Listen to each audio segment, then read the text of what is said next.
Greed, envy, and the desire to get wealth without much effort often push people to commit the most heinous and cynical crimes. Sometimes it is hard to imagine what cruelty a person is capable of for the sake of quick enrichment, for example, the murder of a close relative. The story of Elizabeth Vasquez is truly shocking and horrifying. This kind and hard-working woman all her life worked for the good of her family, striving to give her beloved daughter all the best, including a good education. But the greedy heiress, along with her boyfriend, did the unthinkable. This complex case for several years stirred the press and shocked the public with its inhumanity, showing how a young woman can easily decide to kill her own mother. Let's try to understand how in a prosperous and well-to-do family grew a real monster, devoid of any feelings of pity, remorse, or conscience. The large and happy Vasquez family. In 1967, in the town of Cajamarca in northwestern Peru, a girl named Elizabeth Lillian Vasquez Movilla was born. She was the oldest of 6 children in the family of Ernesto Vasquez and Maria Movilla. Her parents were hard-working, simple people who worked hard to provide for their many offspring, give them an education and a chance at a better life. The Vasquez family was friendly and very happy, and from an early age, Elizabeth helped her mother take care of her younger siblings. She was an excellent student and graduated from school with honors, which allowed her to easily enter the prestigious university at the Faculty of Law and Economics. While at the university, she met a young man named Alejandro Mendez Espino, who was also studying law and was known as one of the top students in his class. A romantic relationship quickly developed between the two, which grew rapidly, and they were officially married in 1987, even before graduating from university. Elizabeth's parents approved of her choice from the very beginning and gladly accepted her son-in-law into the family. Alejandro was a serious, intelligent, ambitious, and very purposeful man who could take good care of their eldest daughter.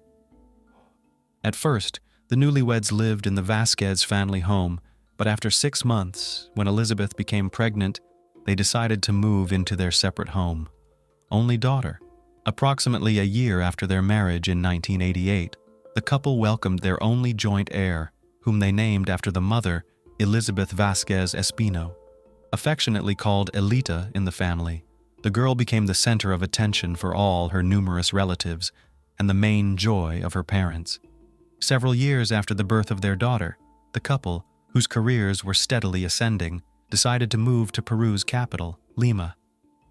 By then, Alejandro was vying for a prosecutor position in an anti-corruption department, while Elizabeth had opened her own legal consulting firm.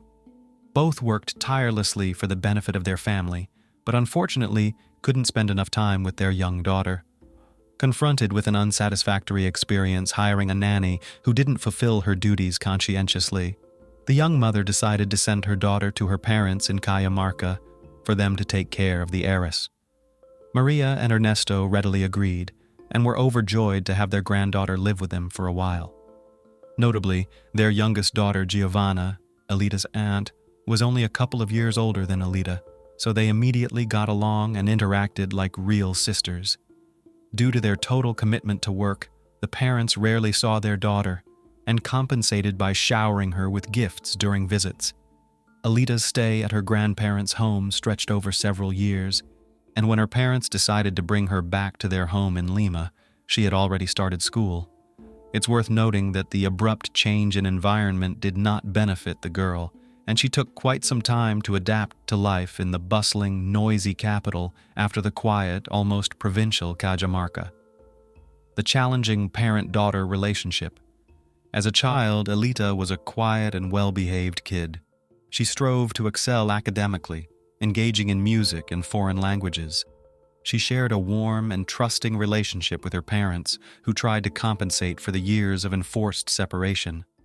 Elizabeth aimed to be not just a mother, but also Elita's best friend, someone she could share her deepest thoughts with. This remained true until Elita turned 15. During her teenage years, Elita's character deteriorated rapidly. She became rude, threw tantrums, and stopped listening to her parents. She abandoned her studies, got involved with bad company, and worst of all, began stealing money from her parents' wallets. Elizabeth tried various approaches to connect with her daughter, hoping it was just a phase that Elita would outgrow. However, The girl regularly instigated heated arguments with her mother, ending in hysterics and tears. During these moments, Alejandro typically remained neutral, but if Elita sought his intervention, he often took her side. Elita was deeply hurt and offended by being constantly compared to her smart, beautiful, successful, and hard-working mother. Next to Elizabeth, Elita indeed appeared as the ugly duckling, being the complete opposite of her mother in every aspect. She lacked striking looks, was overweight, lazy, and temperamental, often lied, and didn't shy away from theft. Elita harbored numerous complexes about her appearance. When she expressed a desire for plastic surgery, Elizabeth, eager to please her daughter and mend their relationship, didn't dissuade her. Elizabeth financed an initial rhinoplasty for her daughter and, a few years later, several more surgeries. In 2007, after 20 years of marriage, Alejandro and Elizabeth decided to separate. Their 18-year-old daughter reacted with a hysterical outburst, screaming, insulting, and blaming her mother for driving her father away. At the time, the family was in the United States, and the divorce posed some complications for citizens of another country. Nonetheless, they returned home as divorced individuals and began living separately. By mutual agreement, the now adult but still dependent daughter stayed in her mother's house. They continued to have fierce arguments, and during such moments, Elita would call her father, crying and begging him to take her in. However, Alejandro, who had moved on with a new love, was not eager to do so. He always convinced Elita to reconcile with her mother and wait a bit longer until she finished university and started an independent life. Despite her plummeting academic performance, terrible character, and provocative behavior, Elita's parents ensured she enrolled in the law faculty of one of Peru's most prestigious universities. The education was costly, but her father and mother decided not to skimp on the education of their only child. Elita's unreliable boyfriend Elita had her fair share of teenage romances, but at 19, she fell genuinely in love for the first time. It all started one Sunday morning at church, where she met a charming young man named Fernando Gonzalez. He couldn't take his eyes off her during the service, and afterward, he approached her to introduce himself. To Elita, Fernando seemed like a prince, handsome, attentive, with a pleasant voice. He invited her for coffee and a chat. As it turned out, he had a habit of scouting churches for young, well-dressed girls who arrived in luxury cars, then would strike up a conversation, charm them, and play on their sympathies. He'd spin tales about his difficult childhood in a large family abandoned by their father, how he was now supporting his mother, brothers, and sisters by working multiple jobs. Wealthy and naive girls would sympathize and give him money. Sometimes he managed to maintain a wealthy girlfriend for a few months, but typically, they'd leave him once the truth was revealed. He was just an unemployed slacker who loved the high life. Elita fell easily into Fernando's trap due to her complexes. Always considering herself unattractive, she couldn't believe such a handsome man noticed her and was ready to give him everything she had, or rather, everything her mother had. She opened up to her mother about everything, leading to their first candid conversation in years. Elizabeth thought she had a chance to mend their relationship, especially since Elita had met the boy in church, which seemed promising, and assumed he must be a good person. Upon their first meeting, Fernando managed to make a positive impression on Elizabeth. He told her his dramatic life story, and she believed him, deciding that such a good boy deserved help. She rented a cozy apartment for him near central Lima, agreeing to pay 70% of the monthly rent.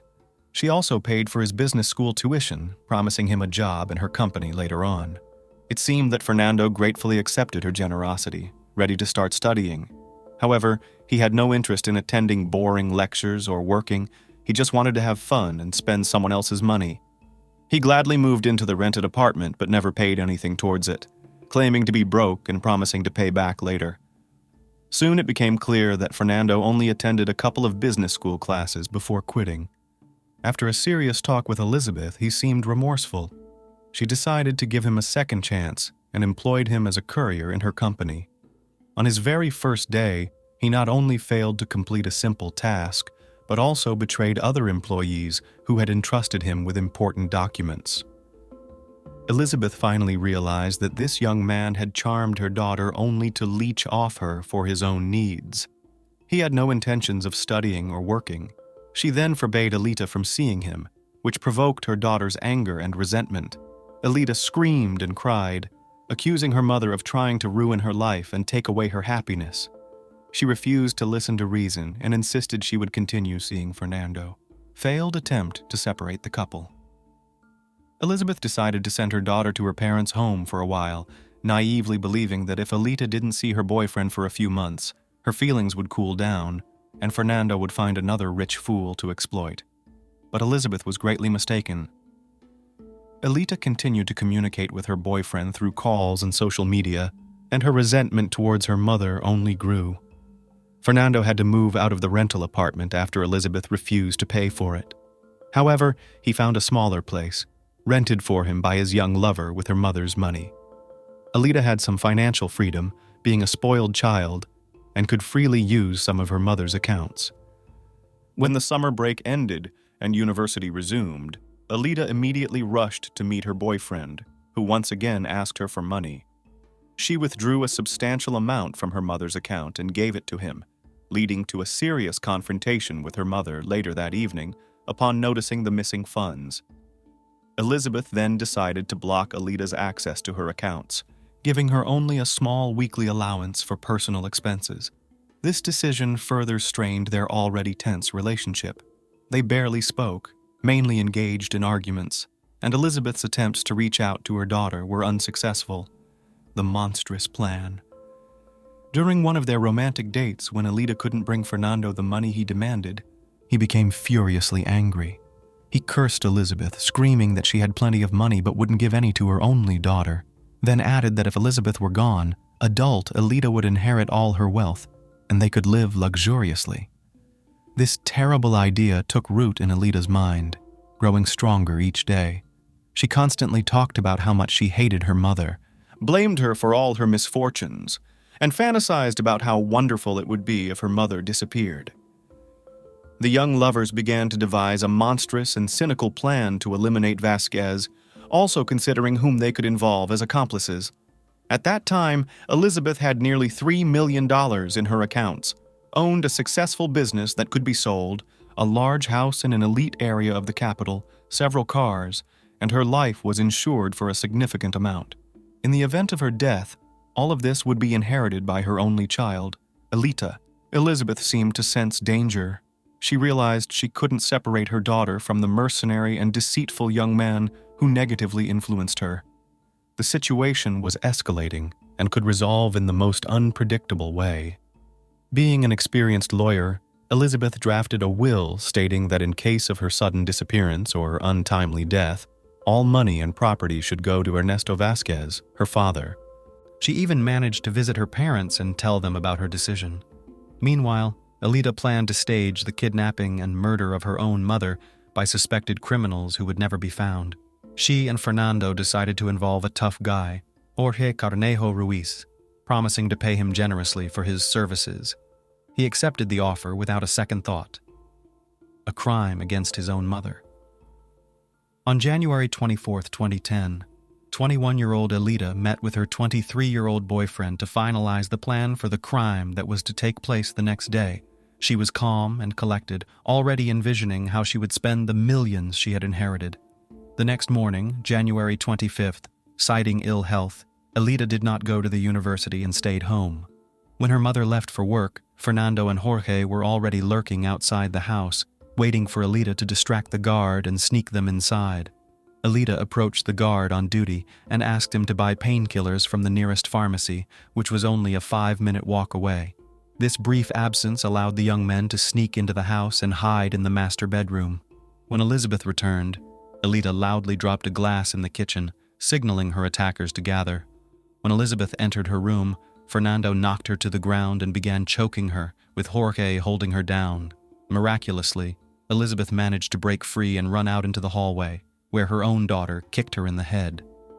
While Elizabeth was unconscious, they tied her up. However, their plans were disrupted by a young servant girl, Maria Celine, whom Alita tricked into another room and locked her in. When Elizabeth regained consciousness, Her daughter, boyfriend, and their accomplice brutally tortured her, trying to find out the code to the safe and passwords to her bank accounts. Terrified, Elizabeth knew her daughter was in trouble, but had always blamed it on Gonzalez's bad influence. Now, however, she saw the monstrous nature of her only daughter. Elizabeth managed to loosen the restraints and fought back against her daughter, scratching and punching her until Fernando knocked her to the ground. An enraged Alita kicked her mother and finally, in a fit of rage, grabbed a pillow and smothered her until she stopped showing signs of life. The trio then bound the lifeless body, duct taped her mouth shut, and placed Elizabeth in the trunk of her own car, staging a kidnapping. Alita then sent another guard to get medication, allowing her accomplices to drive off the property.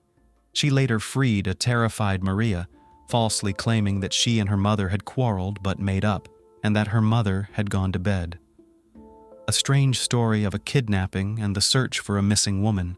In the morning, the maid was preparing breakfast as usual, but Alita came to the kitchen and told her that her mother had gone to work early because of an important meeting. After that, Alita left the house to go to her mother's workplace. There, she walked into the office of Jessica Hippo, her mother's best friend and accountant, and tearfully reported that her mother was missing and that she was receiving strange, threatening, and ransom calls. The accountant immediately started blocking the accounts to prevent the intruders from accessing them, reported the incident to the police, and left the office for a while. When she returned, Alita was gone and the office was in disarray, as if someone was looking for something. Later, it turned out that Elizabeth's will was missing, which Alita had learned about the day before by overhearing a telephone conversation. Using a key she had stolen from her mother, Alita had also taken a copy of the will and cash from the safe in her mother's study. Police arrived and inspected the house, interviewing the missing woman's daughter as well as the office staff, but gained no valuable information. All claimed that Vasquez had no enemies and no one had threatened her, so no one was initially listed as a suspect. The main theory was that it was a kidnapping for ransom. All that was left was to wait for a call from the criminals to receive further instructions and demands. A terrifying discovery and the first suspect. The day after Elizabeth's disappearance became known, it was reported that her car was found abandoned in a vacant lot outside of town. The interior was empty, but when law enforcement officers opened the trunk, they were shocked by what they found. Inside lay the lifeless body of a missing woman with signs of beatings. Forensic experts counted dozens of bruises, severe head trauma, and rope marks on the victim's body, indicating that the woman had been tied up and tried to free herself. It was also determined that Vasquez's death was caused by asphyxiation.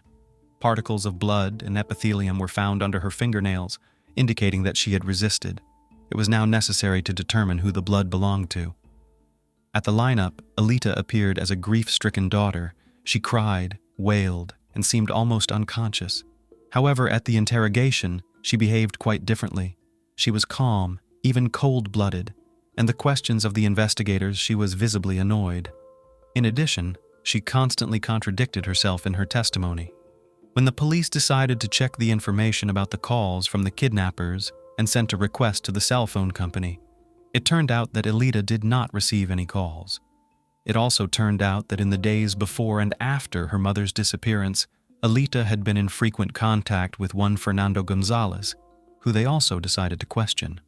However, the young man either insisted on his innocence or remained silent. Irrefutable evidence and an arrest. Elizabeth's maternal grandparents were in charge of her funeral, while Elizabeth herself was indifferent, thinking only about how to get out of the situation, stay free, and save money. She called her father, who was already aware of what had happened, and crying, told him of her innocence and asked for help. Her father advised her not to talk too much and promised to get her out of the situation, even though he knew perfectly well who had committed the crime.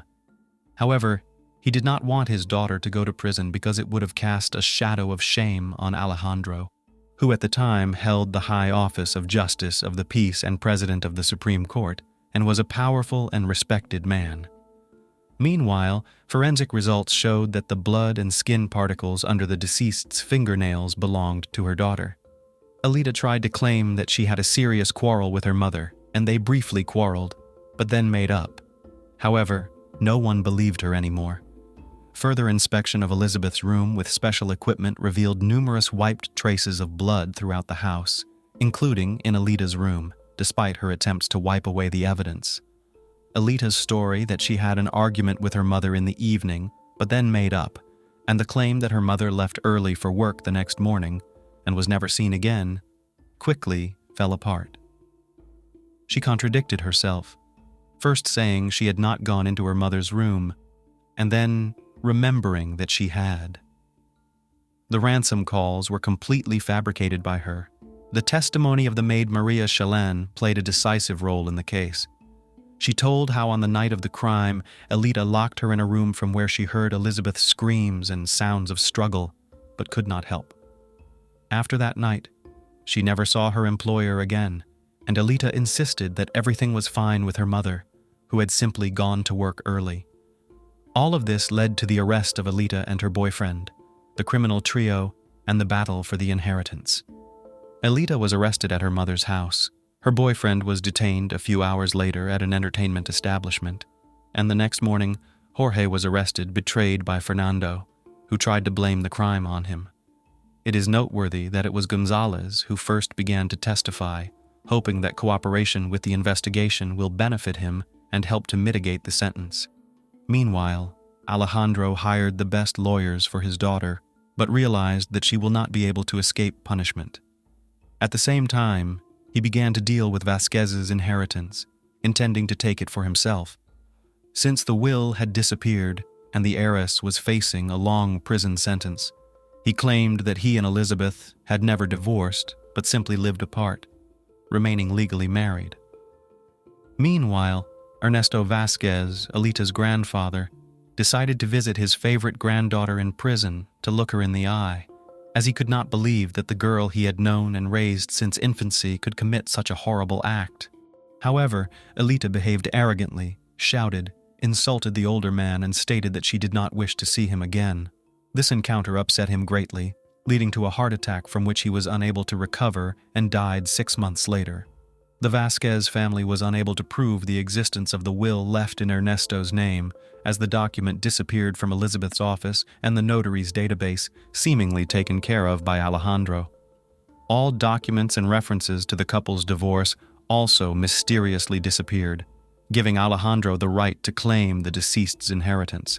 The trial and the verdict. Despite attempts by Alita, Fernando, and Jorge to shift the blame onto each other, the investigation successfully reconstructed the events of that fateful evening and established the role of each participant in the crime. It was also proven that the trio acted in a deliberate conspiracy, which greatly aggravated their guilt.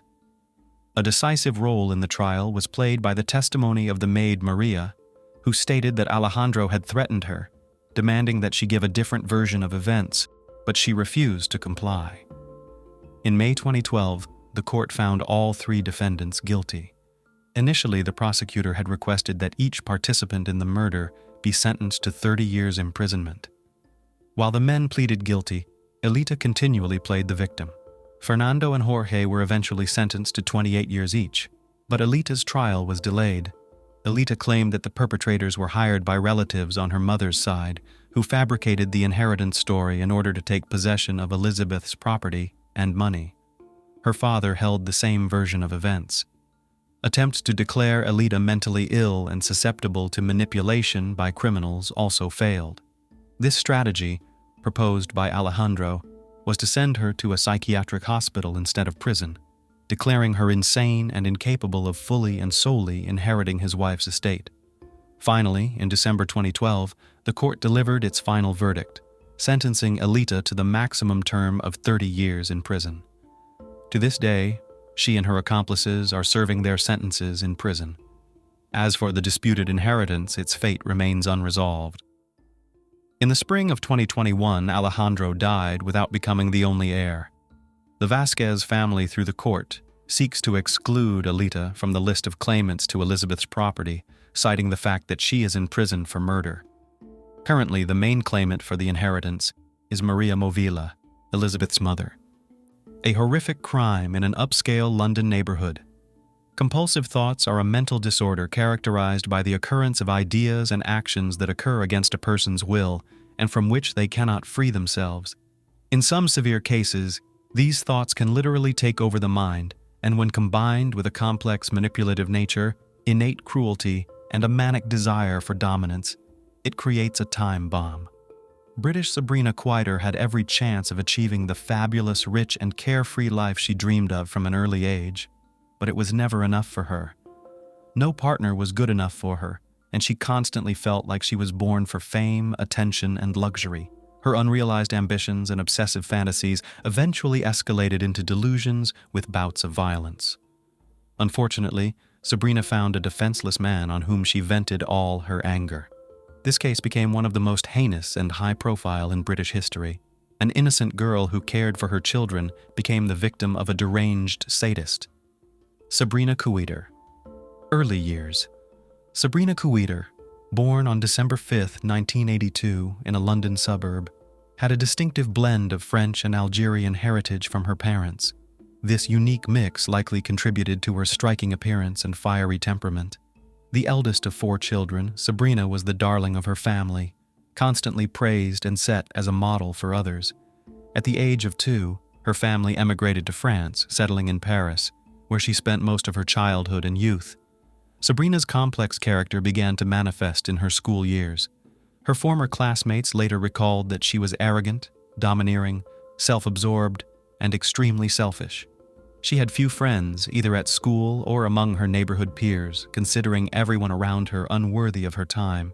To other bright, outgoing girls, she was particularly hostile, viewing them as competitors and enemies.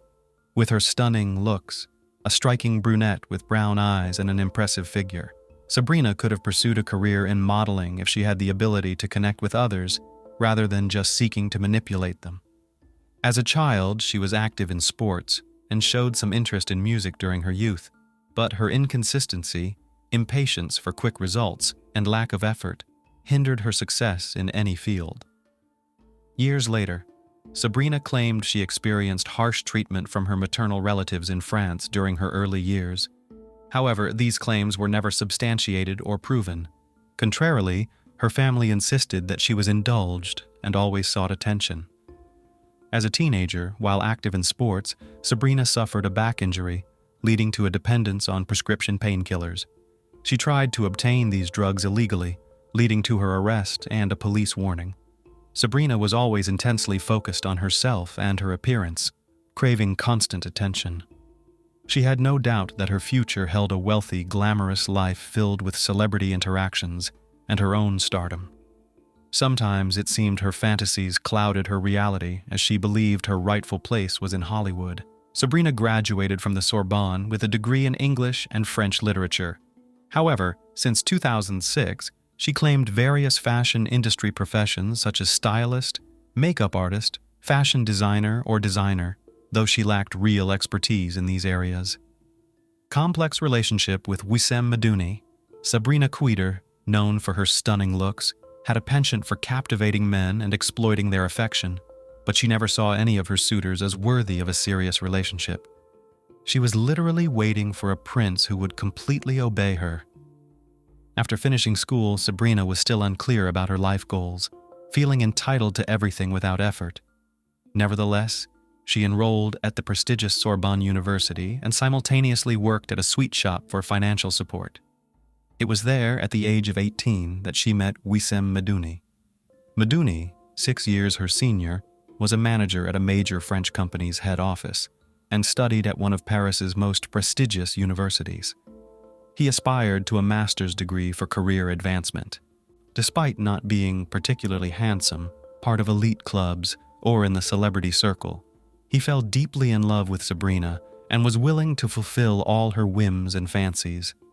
Sabrina, too, found Medouni appealing, seeing him as someone she could manipulate yet also as a ticket to a wealthy life. He was ambitious and capable of great career success and was ready to pamper and spoil her. The couple began dating in 2000 and within a few months decided to move in together. Sabrina quickly revealed her true nature, striving to control Medouni in every aspect. If her demands were not met, she resorted to tantrums, manipulations, and even physical violence. Moreover, she soon started openly cheating on Meduni, not bothering to hide it or justify her actions.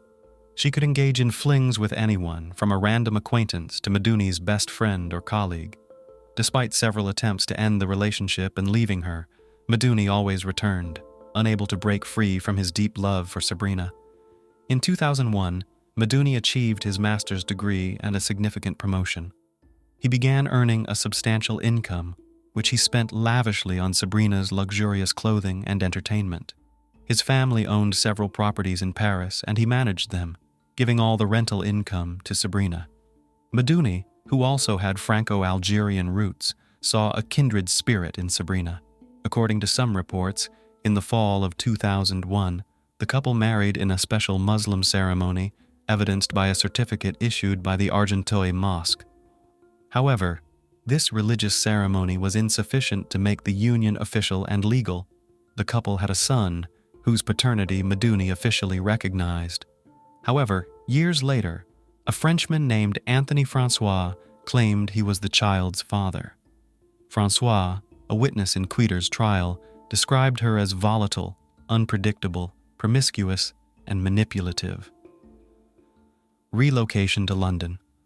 In 2008, the global financial crisis hit hard, leading to the bankruptcy of the company where Wissem Meduni worked, resulting in the loss of his high-paying job.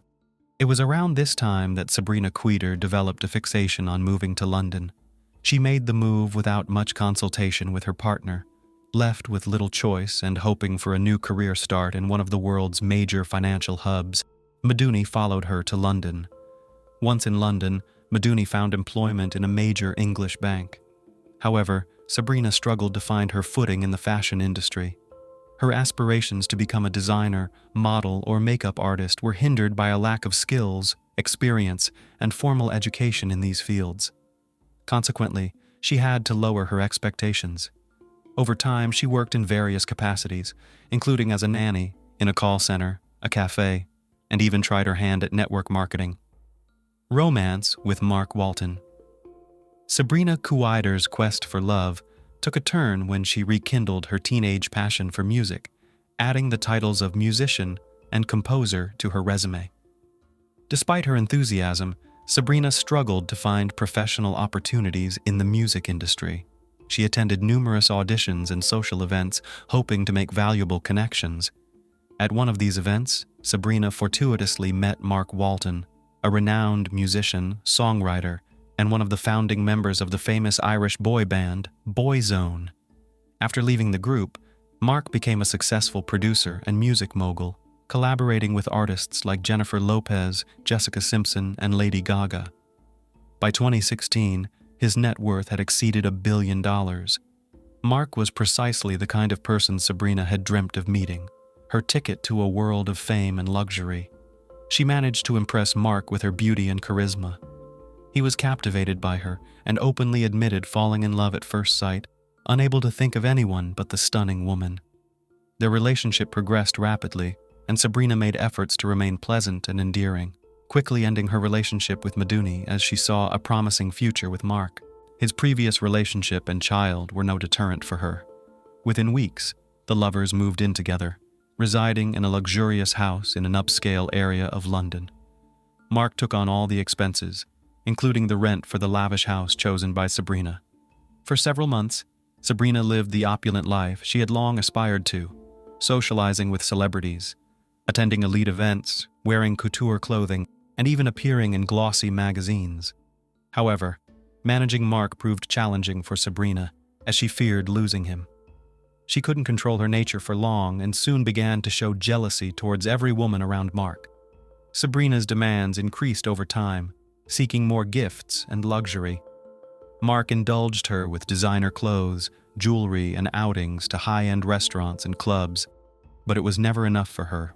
The couple's home had a high turnover of staff and nannies, as Sabrina's paranoia led her to believe they were either stealing or attempting to seduce Mark. Her irrational behavior eventually drove Mark to his breaking point. In 2011, he ended the relationship and left for California, leaving Sabrina with nothing. Losing Mark also meant losing the lavish lifestyle she had enjoyed. Sabrina started giving interviews, accusing Mark of cruelty, violence, and substance abuse. She called him, crying, begging him to return, and even threatened to take her own life. But none of these tactics brought him back. Who is the father of the second child? After realizing she had lost Mark Walton, Sabrina Kuiter reached out to her ex-partner, Wissem Medouni. Medouni, whose career was flourishing as a bank executive, immediately forgave and accepted her back, still harboring feelings for her. They resumed living together. Shortly after reuniting with Medouni, Sabrina discovered she was pregnant.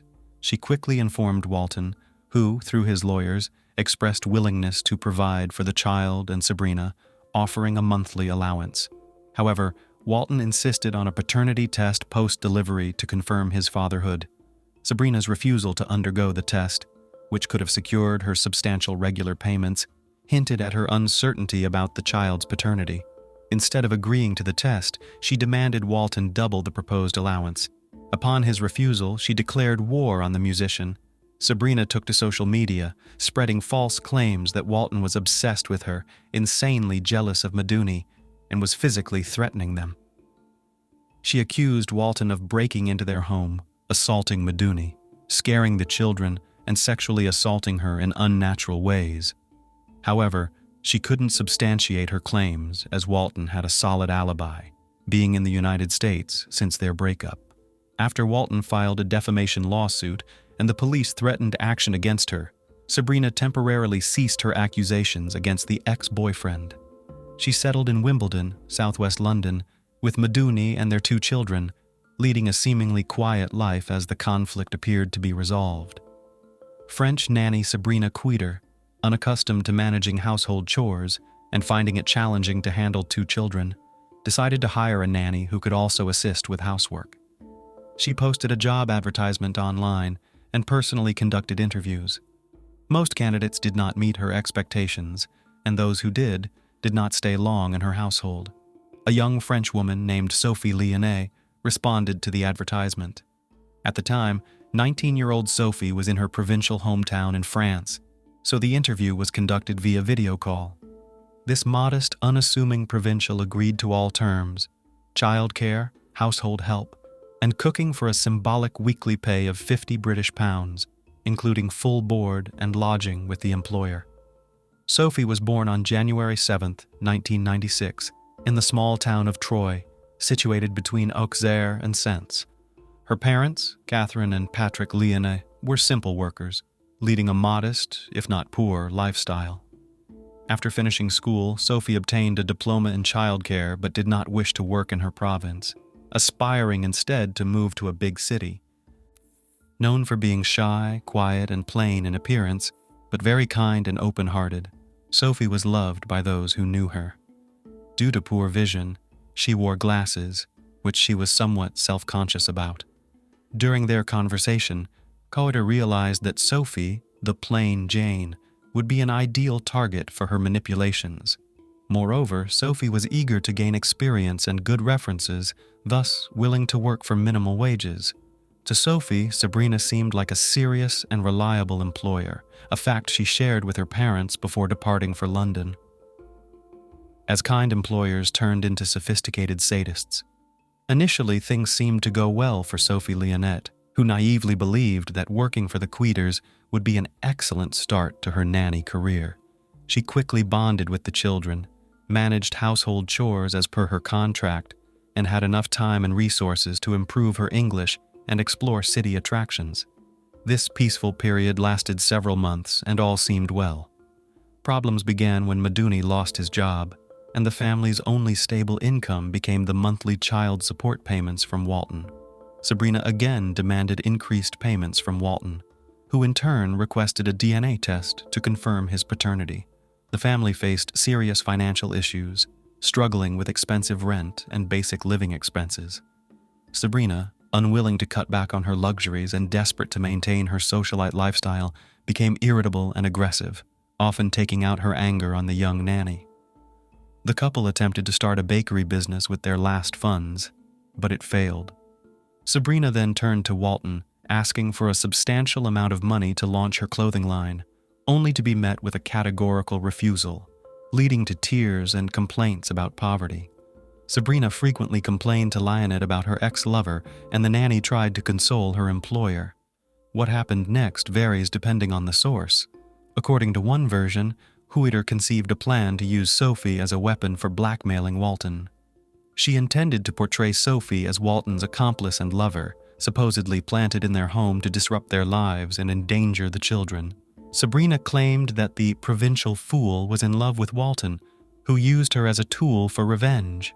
She believed that recording the nanny's confessions on tape or video and presenting them to the police would be sufficient evidence to demand compensation from Walton for his heinous act.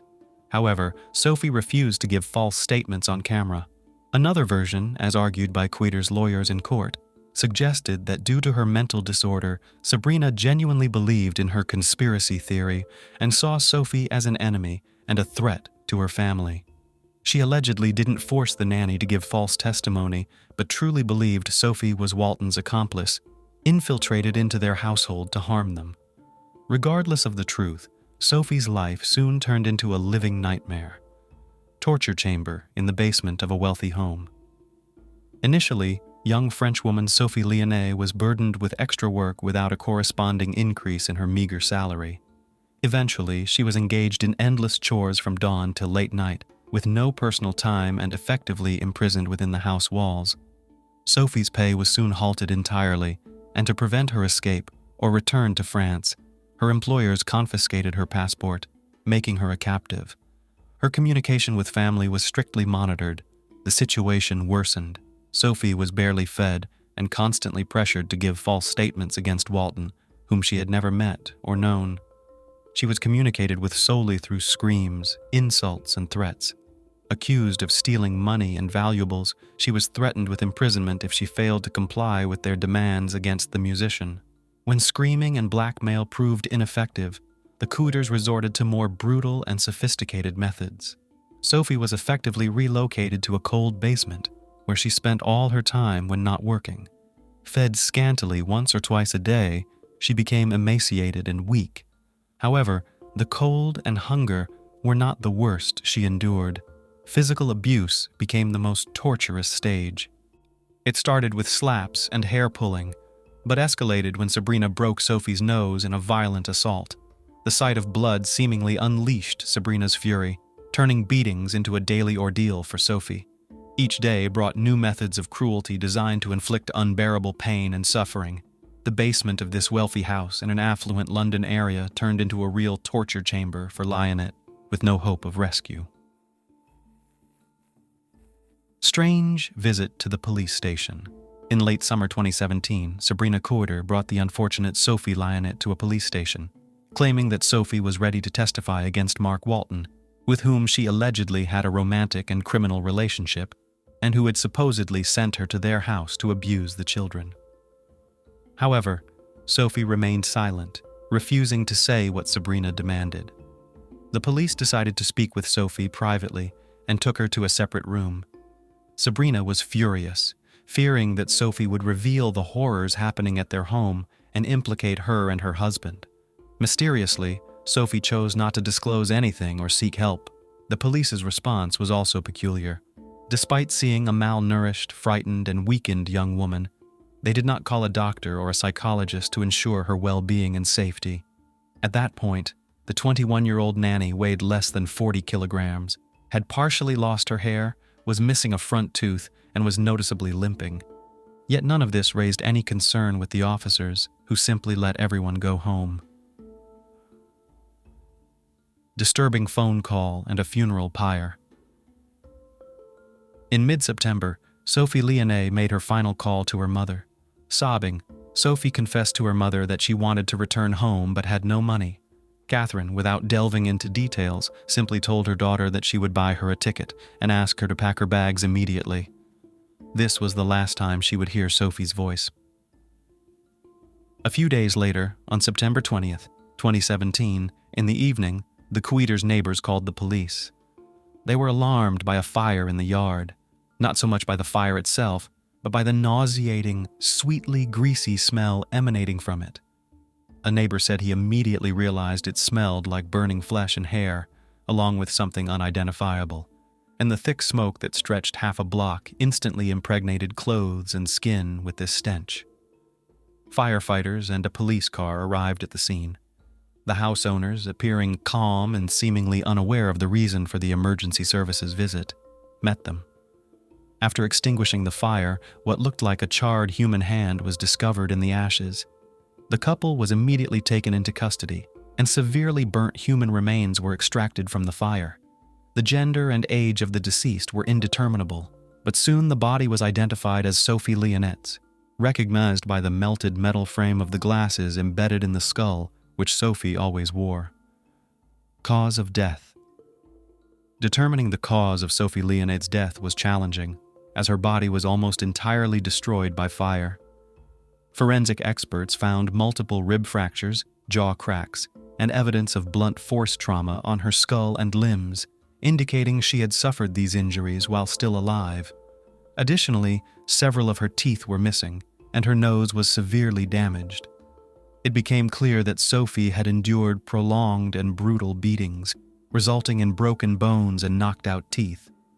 However, assessing the state of her internal organs and identifying any penetrating wounds was impossible due to the extent of the fire damage. The discovery of horrific video recordings in the house, showing Sophie being tortured and coerced into confessing collusion with Walton and intent to harm the children, revealed the true sadistic nature of her captors. Sophie was beaten with fists, an iron cord, a golf club, and even subjected to electric shock torture.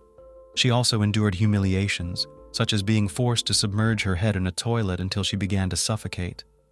According to experts, Sophie likely died from asphyxiation before being burned on the pyre, sparing her from the agony of being alive during the burning.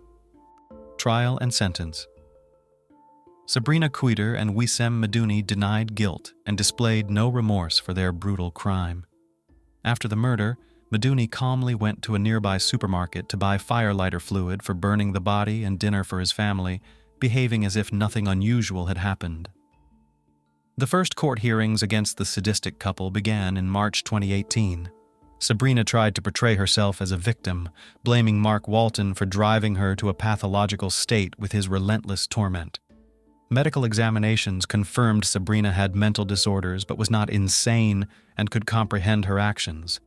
Wissem, physically healthy, was psychologically dependent on Sabrina, dominated and blindly obedient to her. A former lover of Sabrina, testifying in court, described her as a cunning manipulator, not a madwoman, as she calculated her moves too shrewdly. Another witness stated she always fabricated enemies, but did so rationally, with selfish motives. On June 26, 2018, the court found the couple guilty of torturing, humiliating, and murdering their nanny under aggravating circumstances. They were sentenced to life imprisonment, eligible for parole only after 30 years. Neither admitted guilt, continuously appealing to mitigate their sentences. Sabrina attempted to feign insanity, hoping to move from prison to a hospital, but was unsuccessful. Mark Walton, present at the trial, expressed guilt over his ex-lover's actions, as she committed these atrocities to gain his attention and financial compensation. He offered his deepest condolences to the victims' parents and voluntarily issued a substantial check to support the grief-stricken family who lost their beloved daughter. No story is more sorrowful in the world than the tale of Romeo and Juliet, concludes the Duke in the most famous story about two lovers. Yet in Shakespeare's tragedy, Romeo and Juliet end their lives by their own choice, while in our story, the young lover solves the problem differently. The creation of the Borden family began in Missouri. Michael and Catherine met in school. They were classmates. Michael was captivated by his blonde, radiant, and responsive classmate. In the upper grades, he tried various ways to get her attention. He helped with homework and invited her out for walks. This way, they became best friends and spent a lot of time together, learning lessons and sharing secrets with each other. Gradually, their friendship turned into something more, and they realized they were in love with each other. Michael invited Catherine on a date, where he first declared his love. After some time, the young people got married. The wedding was a beautiful and memorable ceremony. where Michael and Catherine promised to love each other in all life circumstances. After 10 years of marriage, the family moved to Lititz, Pennsylvania. Lititz was founded by members of the Moravian Church in 1756, and it was inhabited by descendants of Moravian communities. The primary population of the town were faithful families who sought refuge in their oasis from the horrors of modern life. Life in the town was quiet and peaceful. Many families belonged to the Christian Amish community and led a lifestyle befitting a believer. Their life was simple, with people trying to do without many modern technologies. The Borden family was deeply devout, so the choice of Lititz was no accident. This suburb seemed perfectly suited for the birth and upbringing of children. Life flowed so calmly that a new day was just like the last. This was precisely what the Bordens were looking for: complete family solitude and creation in solitude with God. Michael served in the local church community and taught lessons in Sunday school. Catherine primarily managed the household and assisted her husband in his work. In the community, Michael worked more for spiritual wealth. For everyday worldly needs, he had to work as a manager at a printing company. In the following years, they had 5 children, 3 boys and 2 girls. Most families living in Lititz were large, with some having more than 5 children. Hoping to shield their children from the hardships and dangers of the larger world, families regularly attended church, while local teenagers joined youth groups and were homeschooled. Interactions between families were limited to joint religious societies and celebrations. The family idol created by Michael Borden lasted for many years, with children being raised in faith and discipline. In the early 2000s, the eldest sons, having reached adulthood, went to university and moved to another city to study. This left 3 children at home who continued their homeschooling to the delight of their parents. Neighbors and the couple's few friends spoke highly of the children's upbringing and their diverse interests. Kara, Caitlin, and Daniel were exemplary, kind, and responsive. But it wasn't always this way. As the eldest daughter, Kara, entered her teenage years, it turned the family's traditional ways upside down. Despite her father's prohibitions, she began playing in the local soccer team, sneaking out to discos, and thoughtlessly doing everything she had been forbidden to do before. The young beauty's behavior deeply shook her father. Many hours of talks and instructions did not resonate in Kara's heart. Reasons for arguments appeared, which time and again led to the young rebel's escape. The girl openly showed interest in young men and sought relationships.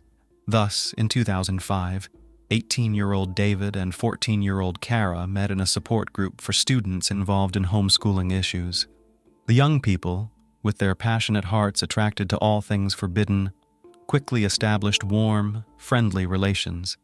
Secretly from their parents, they agreed and created social media profiles, where they began actively exchanging messages. The correspondence was lengthy and very emotional. They exchanged well-encoded messages to keep their communications secret from everyone as long as possible. After a while, exchanging letters was not enough, and they began secretly meeting. At first, these were harmless walks in quiet, secluded places around the city. Then their friendly relationship evolved into a romantic one. They ran away together at night to discos and spent time together until morning. David was older and had already experienced first love and disappointment. Kara was so young that her new, bright feelings could hardly be contained. She didn't just walk, she seemed to fly, and the happy smile never left her beautiful face. Meeting David brought back the obedient Kara to her parents. Her father was overjoyed, believing that the teenage challenges were a thing of the past. But Michael was mistaken. Only the fear of being discovered by her parents quelled the girl's inner fire as she hid her love from them. This deeply saddened Kara. She knew what their reaction to such early relationships would be, as she had been instilled with entirely different concepts of possible love between a man and a woman from childhood, trying to protect her from such knowledge for as long as possible. Fearing their parents' negative reaction, the young couple carefully guarded their secret.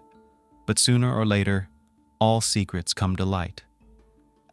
One day, unable to hold back, Kara shared her secret with her sister. She showed her a photo of David. shared how their relationship began, and that they were so in love and determined to be together against all odds that they were ready to run away.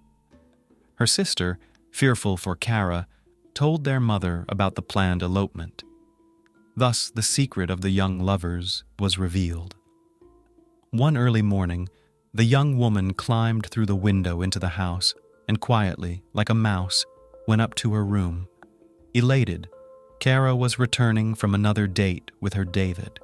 She entered her room and froze. Her mother was sitting on her bed. Everything became clear without words.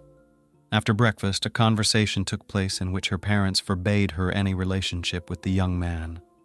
They were shocked, having shielded their children from violence, controlled substances, and other negative stories, that such misfortune had befallen them. Kara's father was so outraged and disappointed that he forbade her from leaving her room. That night, Kara Borden spent in David's house. At 5:30 a.m., the young lover dropped her off near her house. They agreed that as soon as Kara safely returned to her room, she would send him a text message. However, the awaited message never came. David called her home several times and sent a few messages on social media. An hour later, Kara informed him that she was caught and asked him to come over so her parents could talk to him. David arrived at the appointed time. The conversation began with the father expressing deep indignation and forbidding the young man from seeing his daughter. Kara's parents' morals and stance were very conservative. They were categorically against relationships at their daughter's young age. Words of love did not touch the father's heart. He warned the young man that if he saw him with Kara again, he would be compelled to report him to the police for involvement with a minor. The lengthy, emotional conversation ended on a high note. Kara was locked in her room again, and David left with nothing. The young man got into his old car and drove away, crying for the first time over a girl, or maybe out of hurt that he was not taken seriously. The separation was very difficult. The lovers struggled greatly through the long days apart. They couldn't withstand the test of separation, so they devised a plan, deceive everyone by accepting Kara's father's conditions, pretend to break up, but continue their secret love, and they convincingly played the part of former lovers. In public places or at church, they didn't even greet each other. Kara's parents were appeased, convinced they had protected their daughter from a youthful mistake. David missed her terribly. In the evenings, he read Shakespeare, imagining openly serenading his beloved like Romeo. But in the Capulet and Montague tragedy, the lovers could not reconcile their families and receive their blessing. David Ludwig took decisive action. He called Kara's home asking for a meeting with her father. The young man was very serious and asked his beloved to talk about their upcoming marriage. On November 13, 2005, David Ludwig arrived at the Borden residence for a talk with Michael, the father of his beloved Kara. He announced his love for Kara, their ongoing relationship, and their plans to marry. Michael's response was dismissive. "That will never happen." Anticipating such a response and coming prepared, David, fueled by rage, drew a handgun and shot Michael in the back as he was walking towards the front door. Then, David sought out Kara's mother, Catherine, and shot her while she was sitting on a chair. David then searched for Kara in the house, calling out for her, but he couldn't find her. Afterwards, he got into his car and started to drive away when he saw Kara running down the road towards him. She got into the car and told David she wanted to go as far away as possible, get married, and start a new life. The young couple fled the city in the boy's red car. But why would a 14-year-old girl run away with a young man who had just shown such brutality? Wasn't she shocked and scared? Both were considered good kids. How did they turn into criminals? Kara Borden was reported missing for 24 hours after her parents, Michael and Catherine Borden, were found deceased. After reviewing surveillance footage, the police followed the trail of the teenagers. The footage also proved that Kara had not resisted but willingly accompanied David. charges of abducting Kara were dropped against David Ludwig. Alerts were issued across the east as Pennsylvania and Indiana police investigated sightings of the couple heading west in a red Volkswagen Jetta. Authorities received a tip on Monday morning about a vehicle matching that description parked near a truck stop outside of Fort Wayne. Police headed to the area, but the car was gone. State police were alerted, and patrols spotted the car around noon on I-70 in Belleville. David Ludwig merged onto the interstate, leaving them on a 5-mile chase at speeds of 90 to 95 miles per hour on a 2-lane highway. State Trooper David Cox, who was involved in the pursuit, described Ludwig as extremely reckless and dangerous at that moment, causing multiple accidents like in an action movie. The saga of the runaway lovers became a top national news story. Television broadcasts showed the capture of the teenage fugitives after the boy had ended the lives of his girlfriend's parents and took her with him. It turned out the lovers planned to escape far away, get married, and start a new life. The district attorney, commenting on the investigation, stated that the earlier abduction charge against the teenager would be dropped, but the charges for the demise of Michael and Catherine Borden would remain. Ludwig and Kara Beth fled together after the incident and were on the run from the authorities for about 28 hours before being apprehended in Indiana. Kara Beth was not charged with any crime. David Ludwig was detained without bail on charges of ending lives and abduction. Kara Borden was taken into the care of relatives and church members. David Ludwig was arrested on November 14, 2005, after a high-speed chase ended with his vehicle crashing into a tree. He was charged with the demise of the Bordens following a prolonged dispute. 14-year-old Kara Borden faced no charges. On November 16th, David Ludwig was extradited back to Pennsylvania after waiving extradition. The failed Romeo confessed to 2 counts of intentional harm. "It was a deliberate act. I intended to shoot them if they got in our way, and I did." During the search of the young man's vehicle upon his arrest, no weapons were found. But when police visited Ludwig's home, they discovered 54 firearms. This arsenal belonged to Ludwig's father, a hunter who taught his son how to handle weapons.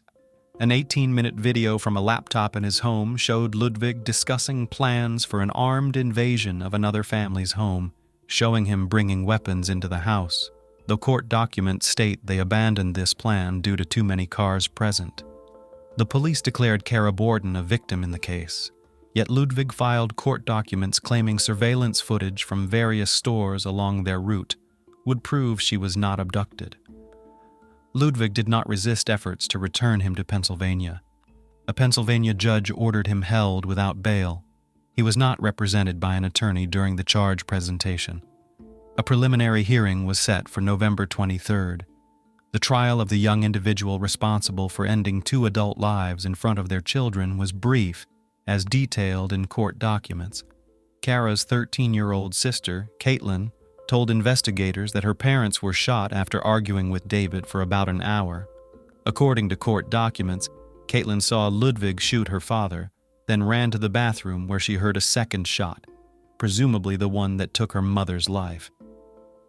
Ludwig then ran through the house calling for Kara, she told investigators. The couple's 9-year-old son ran to neighbors who called 911, reporting the tragic event. In June 2006, David Ludwig entered a plea agreement with District Attorney Donald R. Tuctaro, who had sought the death penalty as punishment. Thus, Ludwig pleaded guilty to 2 counts of first-degree perpetrating among other charges, and was immediately sentenced to 2 consecutive life sentences of 9.5 to 19 years, and was also ordered to pay $125,000 in restitution. Since 2006, Kara Borden has been under guardianship, represented by a legal counsel. In written statements published on November 22, 2005, the abduction charge against David G. Ludwig was dropped. The court concluded that Kara Borden left with Ludwig of her own free will. Ludwig's lawyer reportedly stated that Kara voluntarily accompanied David during their journey through 3 states, and surveillance recordings show that Borden had ample opportunity to escape. Kara admitted that she ran after Ludwig as he left her house. Kara Borden simply wished to marry her beloved, David Ludwig. Kara Beth has been identified as a victim in this tragic situation, and thus the district attorney of Lancaster County did not levy any criminal charges against her. Her actions, alongside Ludwig's during the investigation and the digital trail of emails, blogs, and texts they left behind, contributed to this decision. At a solemn memorial service held at Lancaster Bible College, Kara Beth, amidst her siblings, mourned the loss of her parents. The Borden family's neighborhood showed its respect and remembrance by adorning mailboxes with white ribbons. The loss left 5 children without the guidance and love of their parents. George Landis, an elder from the Monterey Chapel, reflected on the incident by saying that the purpose behind such loss is known only to God, reassuring that Mike and Katie are in a better place. Vera Zimmerman, 50, familiar with the Borden family and Ludwig's mother for 7 years, remarked on the upbringing of the children, pointing out that a lapse in judgment led to the unfortunate events.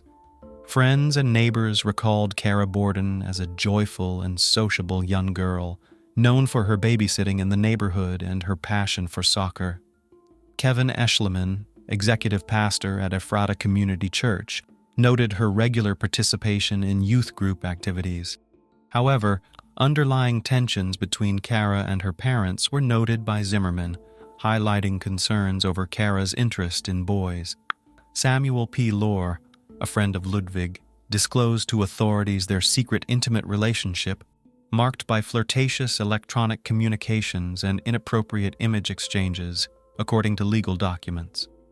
Zimmerman mentioned a significant decision by Kara's parents to disconnect her internet service in response to her relationship with David, indicating their disapproval. The peaceful town was left in shock by the grim events that unfolded, resonating beyond the local community to wider circles, especially those involved in homeschooling. Friends of the family struggled to comprehend how such sheltered children could commit acts of grave severity. Officially, they weren't considered a couple due to parental disapproval of their relationship, shared Stephanie Mammon, a 16-year-old neighbor of the Borden family. This incident underscores the dilemma where David Ludwig, faced with opposition, chose violence as a solution to his problems. David G. Ludwig's appeal for release was ultimately denied by the state appellate court, as announced by the Lancaster County District Attorney's Office. Following his sentencing on June 20th, Ludwig underwent various assessments at Camp Hill before being moved to a state prison in Indiana County to start serving his life sentence for the taking the life of his girlfriend's parents. David Ludwig, at 19, was transferred on August 3rd to the State Correctional Institution at Pine Grove, announced by Susan Norton, spokesperson for the State Department of Corrections. The state chose the Indiana State Prison for Ludwig because of its youthful offender program. Designed for inmates aged 15 to 20, the program aims to teach self-responsibility, discipline, respect for others, and self-worth. According to the Department of Corrections, Pine Grove, opened in 2000, houses some of the state's most challenging young offenders in a therapeutic community setting. Inmates at Pine Grove start their day at 6:10 a.m. with a roll call, followed by a 6:30 a.m. workout session including squats, push-ups, and jogging in place. They return to their cells at 7:15 a.m. to get ready for breakfast at 7:30 a.m., with lunch at 11:30 and dinner at 4:20 p.m. The bulk of the day is filled with 4 hours of educational classes, ranging from culinary arts, business, computer drafting, heating and cooling system installation, to building maintenance, and 4 hours of personal life management skills training. Inmates also participate in a 90-day military-style leadership development program fostering honor, discipline, honesty, and respect. Transitioning from the county jail, where Ludwig earned his high school diploma, to the state correctional facility was a challenge for the young man, stated Merrill M. Spann, one of Ludwig's attorneys. He will also be amongst young people from the general population and will be able to have visitors. The change was difficult because the county jail was smaller, and he had gotten used to the environment, Spann said. The cost of housing an inmate at Pine Grove, which employs about 430 people, is approximately $120 a day. Mr. Ludwig will be assigned jobs such as janitorial work or food service, and he will engage in daily recreational and educational activities, Norton stated. Inmates can earn between 18 to 42 cents an hour working as carpenters, plumbers, cooks, and laborers. The money earned can be used to purchase clothing, footwear, food, and personal items at the prison commissary. Most of the 250 inmates at Pine Grove stay until they turn 22, after which they are transferred to adult prisons to serve the remainder of their sentences.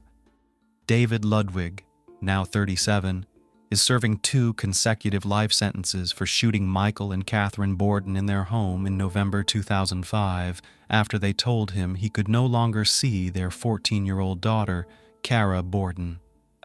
In his latest petition, Ludwig referred to alleged issues, including being treated as a juvenile offender serving a life sentence.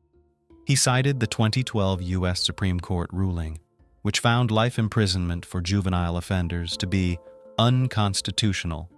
The Pennsylvania Supreme Court recently denied the request, agreeing with Lancaster County Judge David Ashworth, who previously deemed the challenge untimely and unfounded, according to the county prosecutor's office.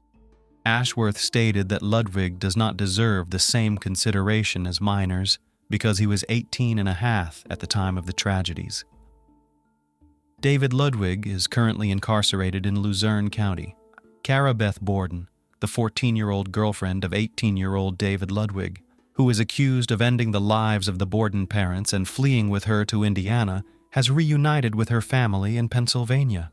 However, as CBS News correspondent Sharon Alfonsi reports, it remains unclear what role Kara Borden may have played in the incident. According to Alfonsi, the police now view Borden as a victim. She has not been arrested, which leaves open the possibility that she played a significant role in the unfolding events. Given her age of 14, there's also speculation about potential charges against Ludwig for involvement with a minor. Warwick Police Chief Richard F. Garipoli Jr. told CBS News, "Kara is upset, she's crying, she's 14 years old, and it seems we forget that. She's devastated. This has completely changed the fabric of our community," a Borden neighbor involved in the memorial service told CBS News. "They were wonderful people and we'll miss them terribly. It's complete madness, absolute madness," said the Lancaster County, Pennsylvania coroner G. Gary Kirchner. "This isn't a Romeo and Juliet deal. It's much worse." Thus, a decision made in a moment of fury and desperation took 3 lives. Why do we say 3 when there are 2 victims? Having received 2 life sentences, 18-year-old David Ludwig will live out his days in prison, never again to make a choice independently and never to be free again. But is that truly living? The community long remembered this terrible story and couldn't understand how such positive children could so casually commit such evil. Unfortunately, homeschooling didn't prevent this horrific tragedy. Growing up and being educated in a Christian environment didn't stop the cruel act. Perhaps the parents, trusting in God and faith, missed something crucial in raising their children or failed to convey the important lessons of Christian faith effectively. Maybe they weren't fulfilling their parental duties adequately, not having heartfelt conversations with their children, or trusting each other enough to prevent their daughter's secret escapes and stop the quest for new experiences. Perhaps it would have been better to allow the children to live without mentioning the Almighty, still sharing with their children the life they themselves had lived at a young age, where there weren't so many restrictions and deprivations. Deciding for the children, parents eventually face disappointment from the decisions made later on. We can only speculate what might have prevented this tragedy. From all we've learned, one thing is clear: violence always leads to more violence. When we're taught to live with violence, we become good as long as we're coerced and accepted as part of life. The more we practice, the more we endure, and then use violence to solve our problems. Unfortunately, much of this acceptance of violence comes from Christian homes, But such violence is entirely against Christian teachings. According to psychologists, most often teenagers commit offenses for 3 reasons: the desire to assert themselves and gain authority among their peers, alcohol addiction or addiction to illegal drugs, but most importantly, a sense of impunity. Even for the most serious crimes, minors often receive minimal punishment because their young age is taken into account. In our story today, a schoolgirl named Mackenzie Shirilla became the perpetrator of a terrible tragedy that took 2 lives at once. However, the girl herself did not feel remorse for her crime, and at the trial stated that she could do almost anything while staying alive, but she does not consider herself cool. Mackenzie repeatedly changed her testimony, writing off everything on a lapse in memory, and apparently, until the last moment was confident that she would get away with it. But the verdict of the judge literally dumbfounded the young criminal and her mother, so desperately defending her daughter. But let's get to the bottom of this. Who is Mackenzie Shirilla? Mackenzie Shirilla was born in August 2004 in the quiet town of Strongsville, Ohio, and was the 3rd child in the family. Her parents, John Shirilla and Natalie Stevens, tried to bring up their heirs in love and care, to give them a good education and encourage all endeavors. The youngest daughter was a family favorite. She was forgiven many pranks from childhood, and even serious misdemeanors often got away with it. Mackenzie grew up capricious, demanding, and selfish girl.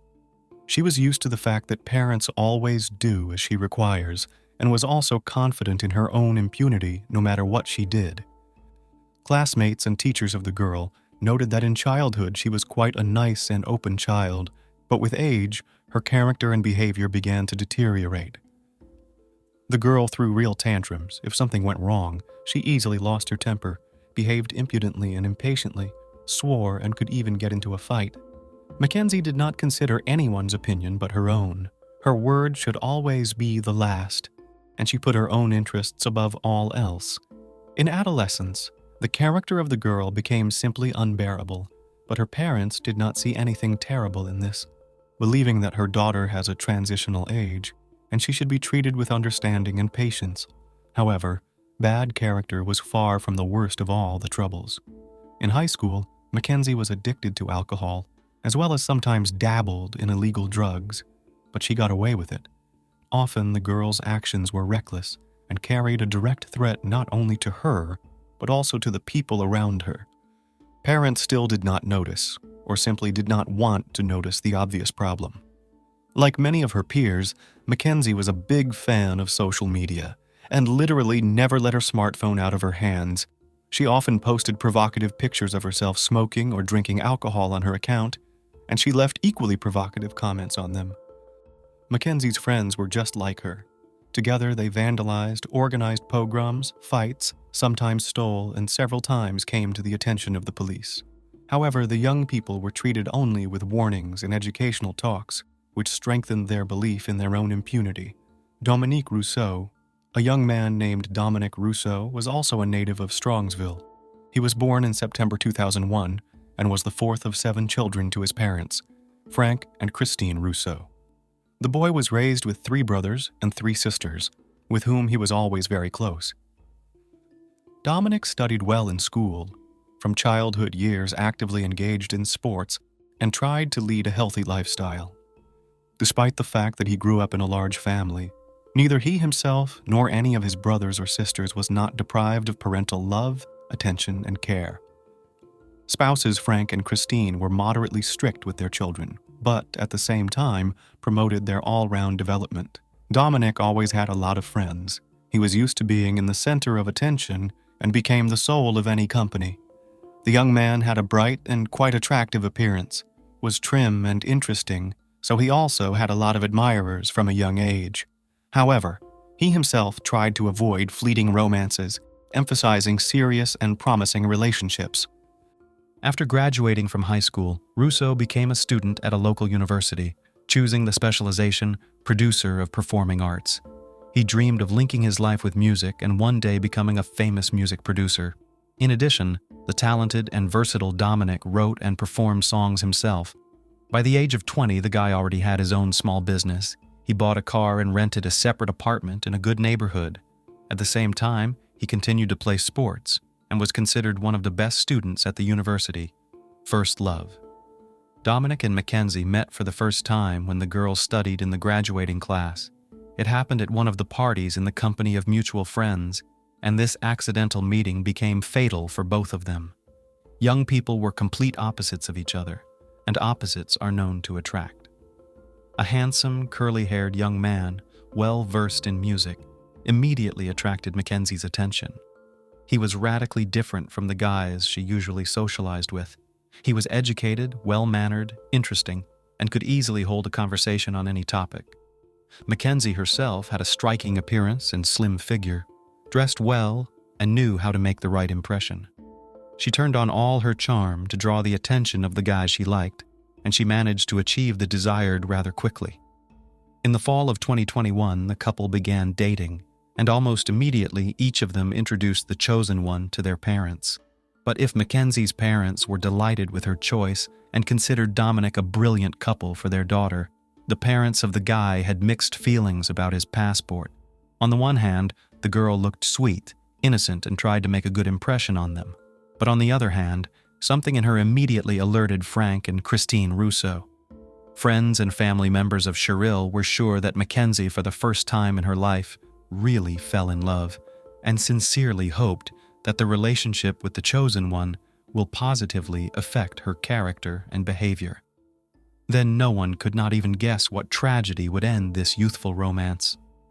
The couple began to appear everywhere together, holding hands and openly demonstrating their tender feelings for each other.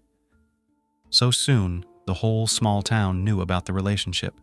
Those who knew Mackenzie well sincerely felt sorry for her boyfriend, but most just happy for them. What was wrong with her? Soon Dominic began to notice oddities in his girlfriend's behavior, her defiant antics and desire to make everyone around her do only what she wants. At first, he did not focus too much attention on it, writing off everything on the young age and the desire to attract attention. The young people made plans for their future together, and even planned to get married as soon as Mackenzie turned 18. They also planned to leave their native provincial town and together go to conquer a major metropolis, ideally, New York. There before Dominic would open a lot of opportunities to build a brilliant career in the music industry and fully reveal his talent. But as time went on, Mackenzie's behavior became more and more alarming, and sometimes even frightened the guy. She demanded from her boyfriend that he did only what she wanted, and if he did not agree with her in something, she made scandals, threw tantrums, and behaved like a little capricious child. At first, Dominic tried to translate everything into a joke, but soon realized that this is the true face of his chosen one. In public, she was still trying to hold on, but being alone with her boyfriend, spewed on him the whole storm of his emotions, and sometimes even pounced on him with fists. Mackenzie's behavior became more and more aggressive, and at some point, the young man decided that he had enough. He suggested that she take a pause in the relationship and sort out her feelings. But upon hearing this, Mackenzie had a public showdown in front of their mutual friends. She screamed, threatened Dominic that she would kill him if he left her, threatened to burn down his house and wreck his car. But by doing so, she only made him feel more confident that he was doing the right thing by ending this toxic and unrewarding relationship. Obsessive stalking. Mackenzie had no intention of letting her boyfriend go, and at first she acted as if nothing had happened. She continued to called him to various parties and other events, as well as exhibited in social networks of their joint photos, accompanying them with posts with declarations of love. When Dominic firmly told her that everything is over between them, she literally went mad with anger and rage. Mackenzie went to his house almost daily and shouted all sorts of nasty things, insults, and threats under his windows. She called him from different numbers, left messages on his answering machine, wrote on social media, and emailed him. Mackenzie then swore in love and offered to try to start all over again, then again began to insult and threats. Russo was confused. He simply did not know how to react to such behavior, because he had never encountered such behavior. He tried talking, tried to ignore the former lover, and a couple of times even recorded her threatening tantrums on his phone. It got to the point that Sharilla, seeing the ex-boyfriend on the street or in another public place, began to scream and insult him in front of passers-by. She turned Dominic's life into a real nightmare, But he still hoped that a little more time would pass and she would leave him alone, switching to someone else. One day, in front of witnesses, Mackenzie declared that it was easier for her to kill Dominic than to let him go. Mackenzie said that if he didn't come back to her, no one would have him, and she would take care of it. The young man did not take these words seriously, although those around him realized that Mackenzie was not joking. Among the most frequent threats from the mouth of the schoolgirl were promises to hit and run over the guy with a car, as well as to put him in the car and drive off a cliff or stop on the railroad in front of a train rushing at them. Each option sounded terrifying, and each of them Mackenzie described in detail, as if she had planned it all out long ago and was just waiting for the right moment. An unexpected reconciliation. When Mackenzie realized that threats and insults would not help her to get Dominic back, but only distanced him, she decided to change her tactics.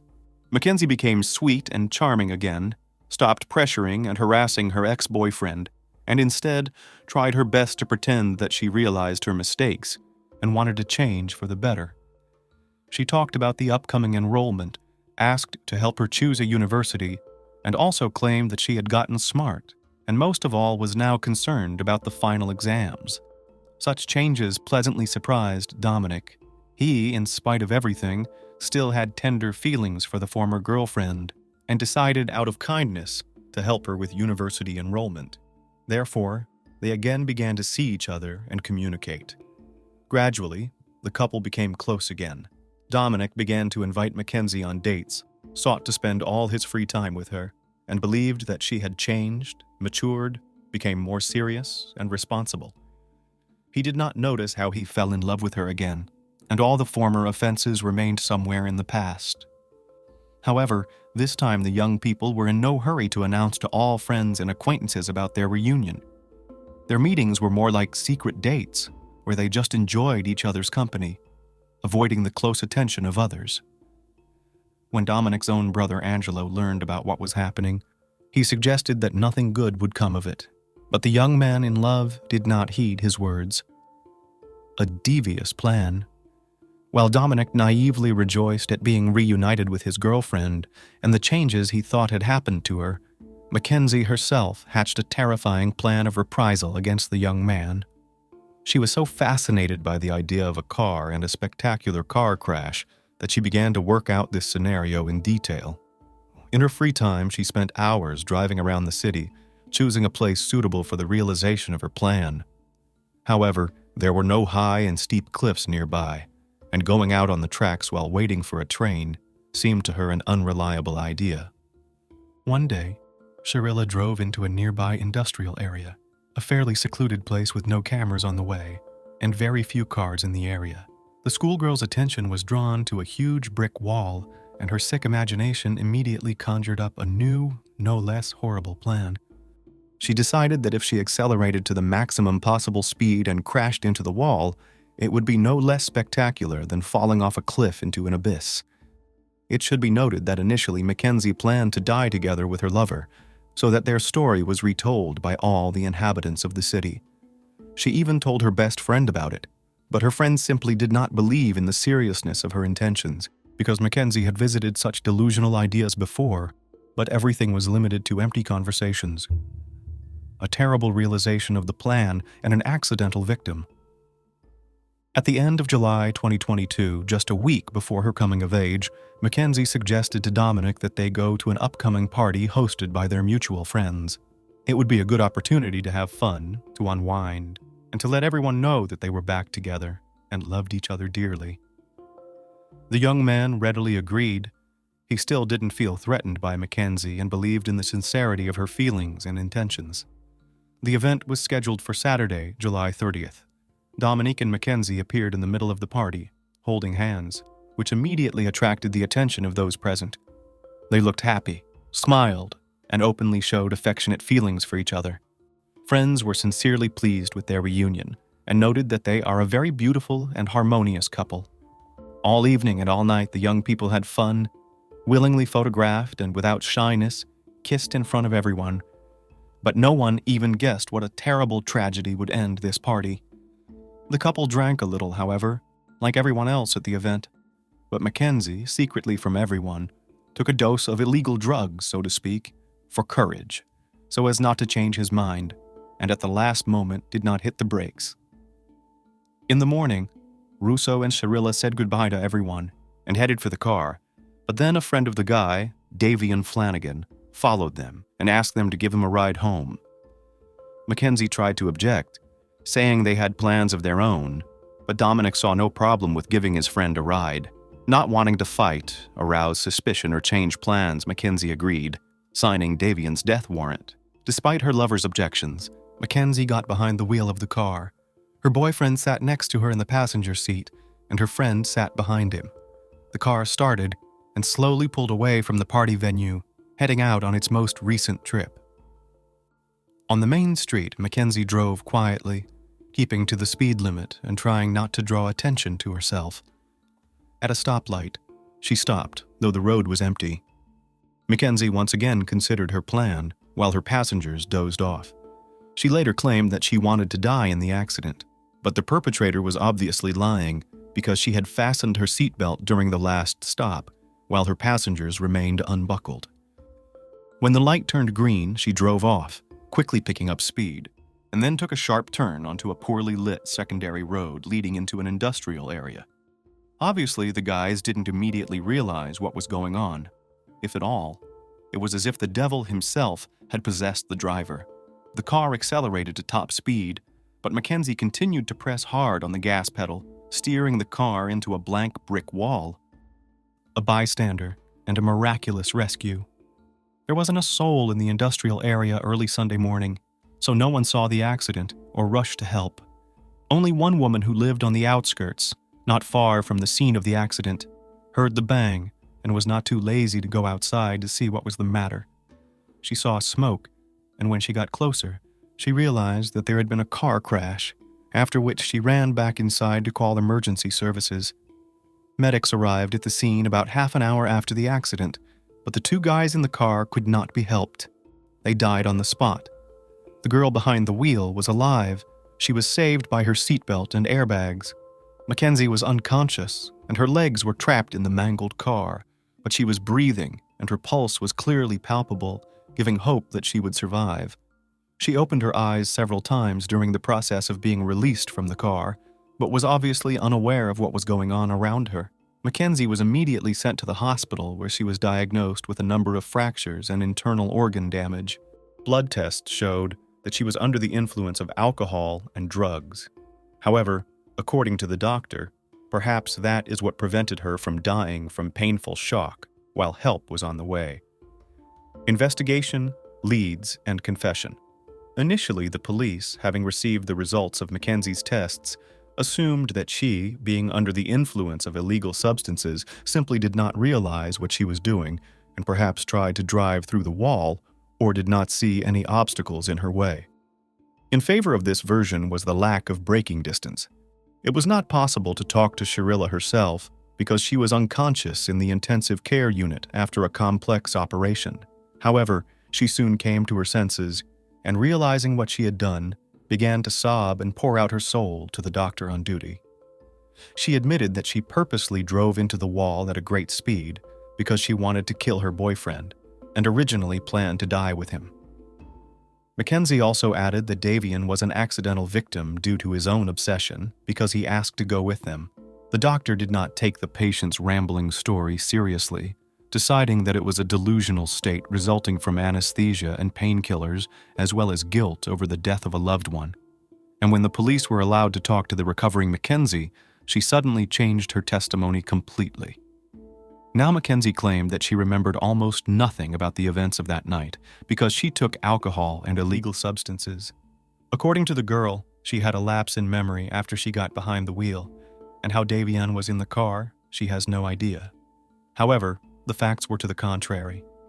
The surveillance cameras were able to track the first part of the route the car had taken, and the footage clearly showed that Mackenzie was driving slowly, and according to the rules, until she suddenly turned onto a road leading to an industrial zone. Moreover, it turned out that Mackenzie had driven the entire route both ways several days earlier, and her car had been seen there at various times by at least a dozen witnesses. Back to normal. After being discharged from the hospital, Mackenzie recovered quickly enough and tried to get back to her old, carefree life. She had no remorse and was confident that she could get away with it. Mackenzie was once again active on social media, meeting with friends and making plans for the future. In September, she decided to go to a concert of her favorite band playing in a neighboring city. At that time, the bones of her legs had not yet fully fused, but this did not stop her, and she appeared on the concert stage in a wheelchair. At the same time, she wore bright makeup, dressed provocatively, took selfies with friends, and posted them on her account. In October, when Sharilla was on her feet, she went to a Halloween celebration dressed up in a pre-made costume.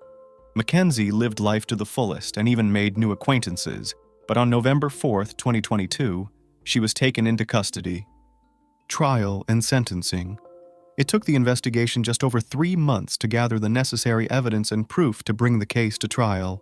Mackenzie was charged with premeditated aggravated double murder and possession and use of a controlled substance that was found in her pocket and detected in her blood. The defendant changed her testimony several times, first citing a lapse in memory, and then, when her friend testified in court as a witness, to whom she revealed her plan, Mackenzie changed tactics, saying that she wanted to die with her lover.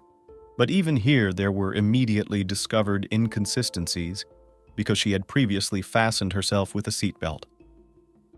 On August 21st, 2023, Sharilla was found guilty of all charges.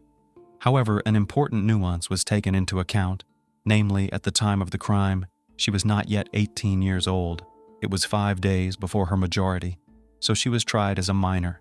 Under state law, she was entitled to at least 2 consecutive sentences of 15 years for each murder, without parole. But because of her young age, she was allowed to serve the 2 sentences concurrently, meaning she would be eligible for parole in 15 years. By then, Mackenzie would be 33 years old. Both sides were unhappy with the court's decision. Family members of the deceased young people said they would seek a review of the case in order to increase the punishment, and parents and Mackenzie's lawyer, on the contrary, considered the sentence too harsh and filed an appeal. However, the judge left the sentence unchanged, noting that he did not believe that Sharilla would leave prison after 15 years. The defendant herself, in his opinion, did not repent for the evil she had committed, behaved arrogantly and even insolently towards the court. But now she will have enough time to seriously consider her heinous act.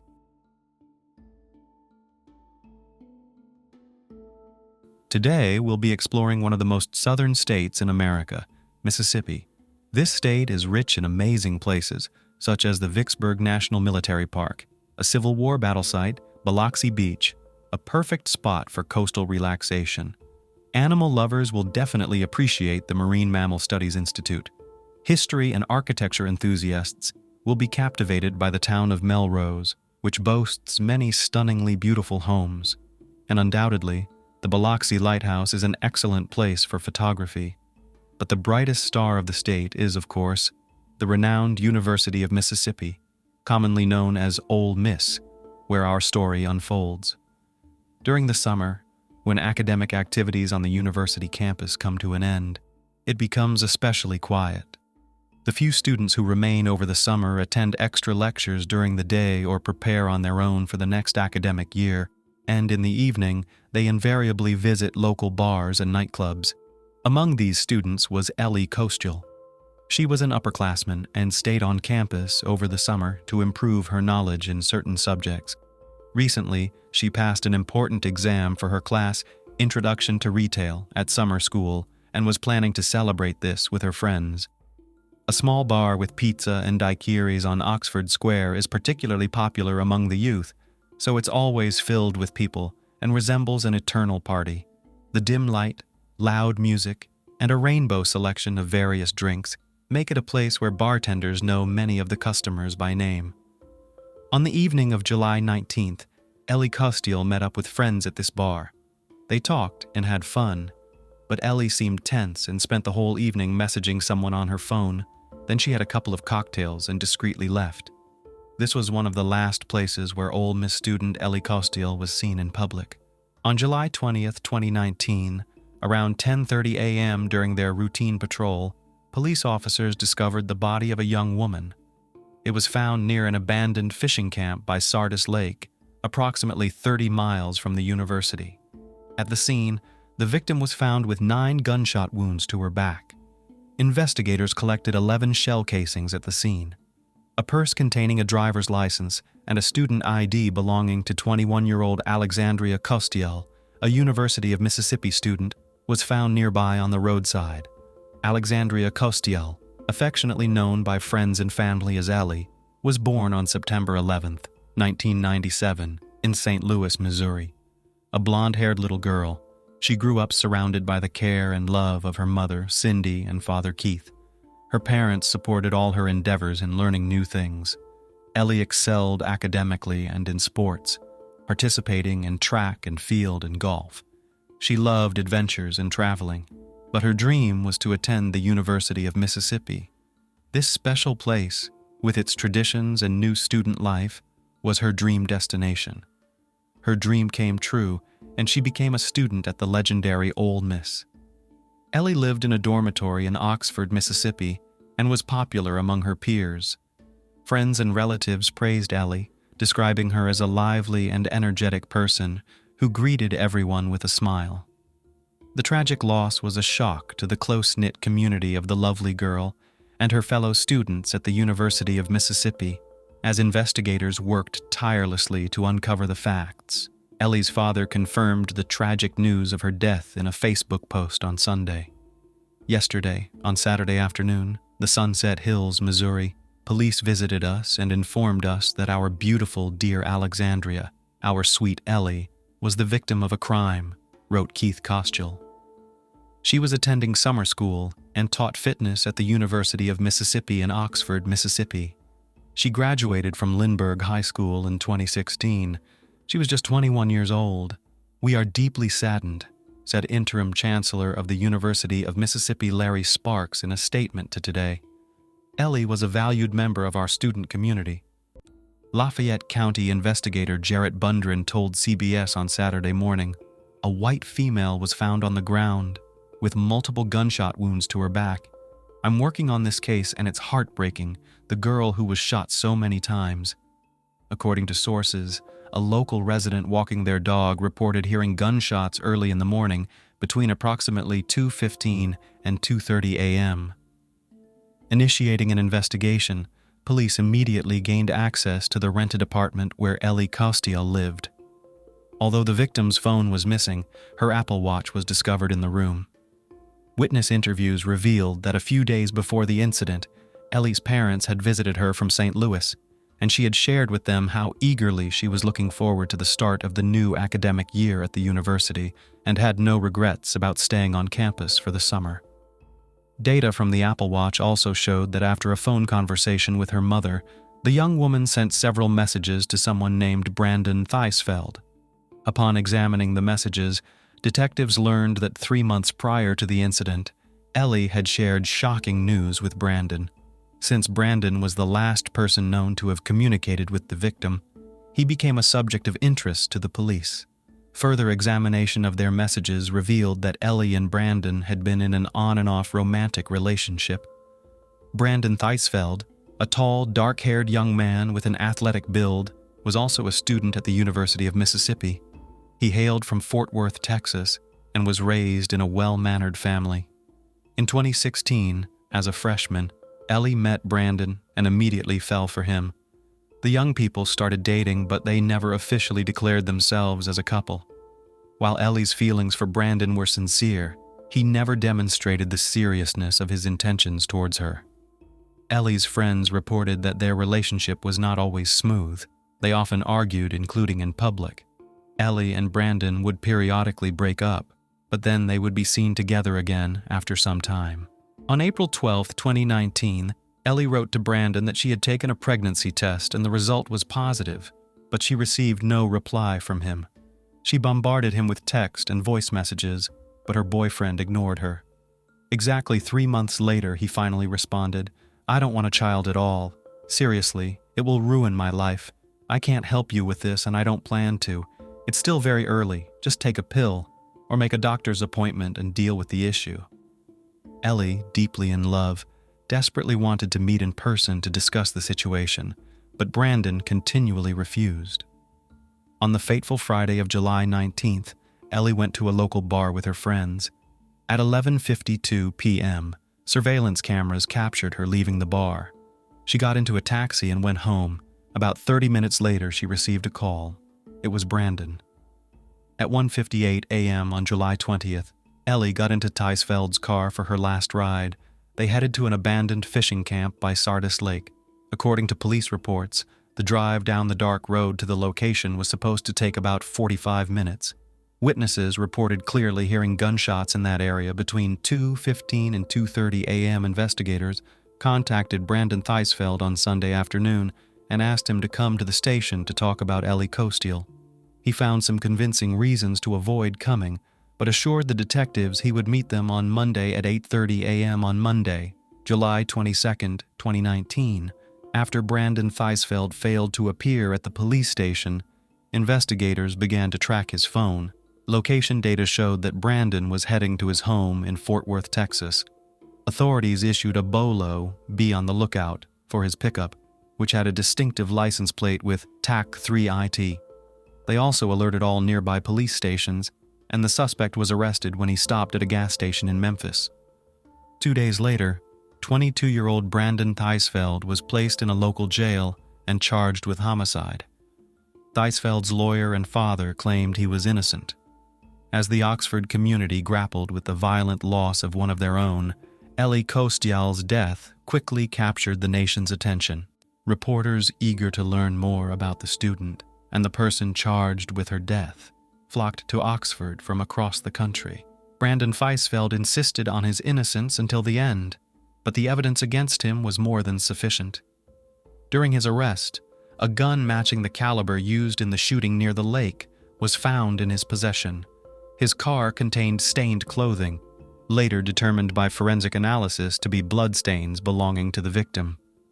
It was established that after July 12th, Brandon had left Oxford to go home to Texas to retrieve his father's gun, allowing the prosecution to argue that the act was premeditated.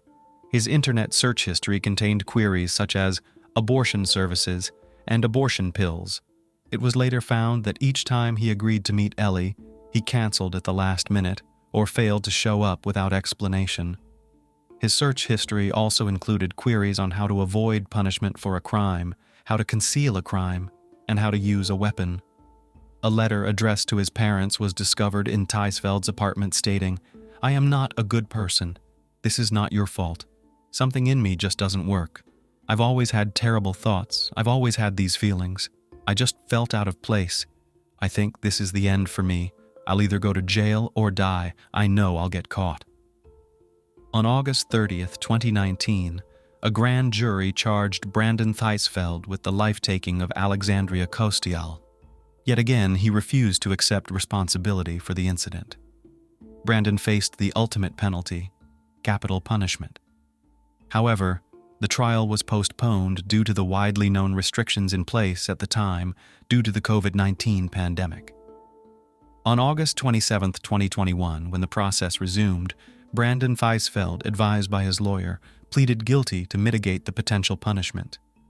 He was sentenced to life imprisonment without the possibility of parole. In his final statement, Brandon apologized to Ellie's parents. "My actions have forever changed your life, and the life of my family. I wish I could take it all back, but I can't. I pray for God's forgiveness, and I hope you can find it in your hearts to forgive me too," he said. Cindy Kostiel, Ellie's mother, did not accept Brandon's apology, stating that he should spend the rest of his life in prison and that every time his cell door slammed shut, he should remember the heinous act he committed. Investigator Jarrett Bundren eventually disclosed some already known facts about such a brazen crime to the public. He explained, Ellie had told Brandon she thought she was pregnant. Brandon didn't want her to keep the baby, and the couple had many arguments about it. Although Ellie wanted to meet in person to discuss the situation, Brandon refused to do so until the day of the incident. Intent on questioning Brandon, the police asked him to come to the station for some inquiries. However, the suspect seemed to resist and continued to make excuses for not being able to come in. Alarmed, the police began tracking his cell phone and realized that Brandon was heading to his home in Fort Worth, Texas. Immediately after locating Brandon, authorities alerted all police departments in the vicinity, and the suspect was arrested when he stopped to refuel at a gas station in Memphis. Upon his arrest, authorities found blood on him. Moreover, a pistol was found in his truck, the caliber of which matched the weapon used in Ellie's demise.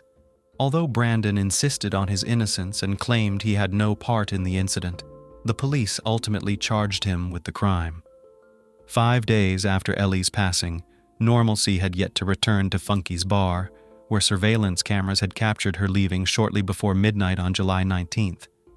Interviews with witnesses, who were among the last to see Ellie, revealed that the management had recently installed a camera right in front of the bar. A bartender, who preferred to remain anonymous, mentioned she had been friends with Ellie since school. Taking a break from her duties, she found the words to describe her friend. She always smiled. She just lit up the room. She had a smile from ear to ear, she said. Ellie was the kind of person who greeted everyone. It's just really sad. She was too kind, she said, looking away as the colorful disco lights danced on her face. We're going to miss her. Ellie's teacher and friend, who taught the Introduction to Retail course, Morgan Hall, learned about the passing of her student the following Monday. She was shocked. You never expect something like this to happen in Oxford and its surroundings. During the interrogation, Morgan mentioned the last time she saw Ellie around 1:15 p.m. on July 19th, when she submitted her test. She left, and I think that evening everything went downhill, she said. Ellie was a sweet girl, very quiet, and I liked having her in class, Morgan stated. After hearing about the student's demise, Morgan immediately went to the administrators to figure out the best way to deal with the situation. According to her, the university had students involved in suicides and fatal accidents, but this was something new. Morgan Hall briefly mentioned Ellie's passing in class. Counselors were ready to assist and were available on campus during that period.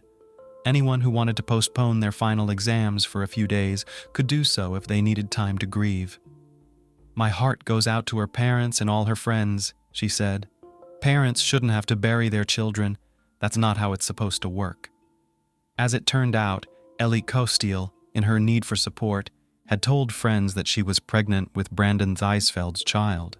Her sisters knew she was pregnant and that she had told Brandon, said a classmate. He was very upset about it, about how it would ruin his life and future. He was angry that she wouldn't have an abortion. She said, "No, I don't believe in that." Another friend mentioned Ellie tried to end her pregnancy through unhealthy methods, like long walks, drinking a lot, and using forbidden substances. She was 17 weeks along.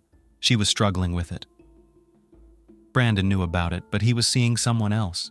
He wanted her to end the pregnancy. I think morally she didn't want to, said Ellie's close friends. He was terrible, and then she would break up with him, or he would break up with her in anger, and then come back to her saying, I'm sorry, and she always took him back. Ellie Kostial's shocked friends and classmates struggled to cope with the news and paid tribute to their friend on social media. It's just hard for me because when I see her face, all I can think about is what she went through, what she thought, what she said her friend Emma Pasco. It's very, very difficult. On Twitter, one of Ellie's classmates wrote on July 23rd that for years, they had to listen to Ellie and discuss in detail the issues between her and Brandon. He pursued her for many years, using her for his own interests during that time. I spent countless nights holding Ellie, wiping her tears as she cried over this monster for many years, said the now deleted post. You deserve hell, a disgusting excuse for a person. Rex Ravita, a former dorm neighbor of Theisfeld's, shared in an interview that the 22-year-old was a daddy's boy who said he had been seeing Ellie Kostial off and on for many years just for the sake of not being bored. I genuinely believe he emotionally manipulated her into believing he loved her just as she did him, and I think he kept her on the hook until the very last second, said Ravita. Ole Miss student Rex Ravita, a former dorm neighbor of suspect Brandon Theisfeld, later described the alleged perpetrator as misogynistic and arrogant, stating, "I'm not going to sugarcoat it. He was very much a daddy's boy. Always had to mention his father's money, how his dad could get him out of anything.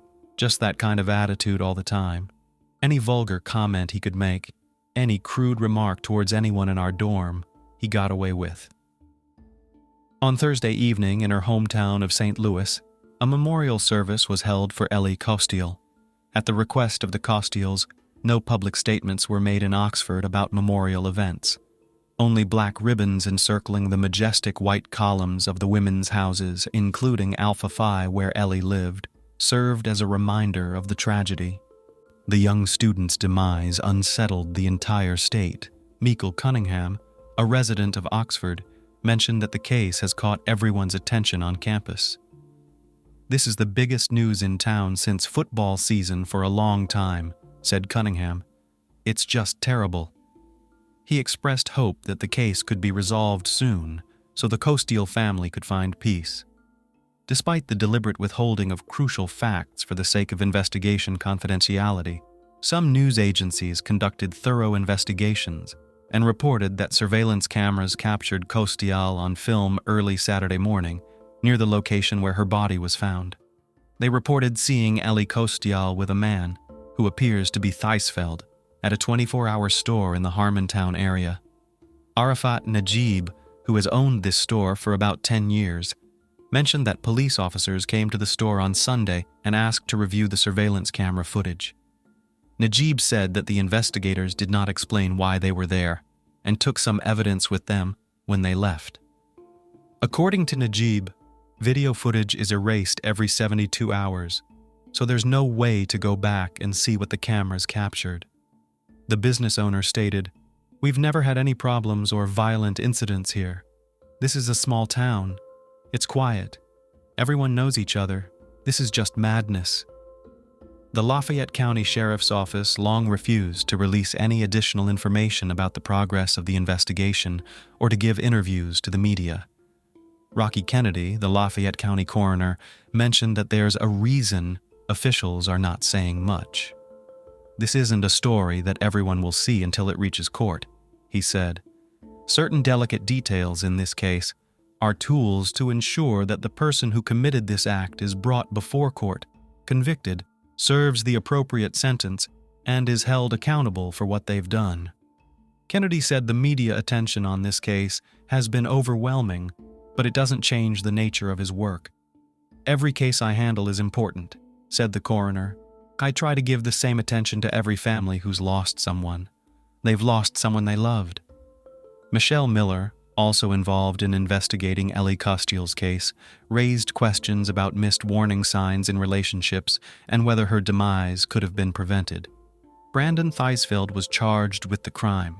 He faced the death penalty after being accused of Ellie Costial's demise and alleged abduction.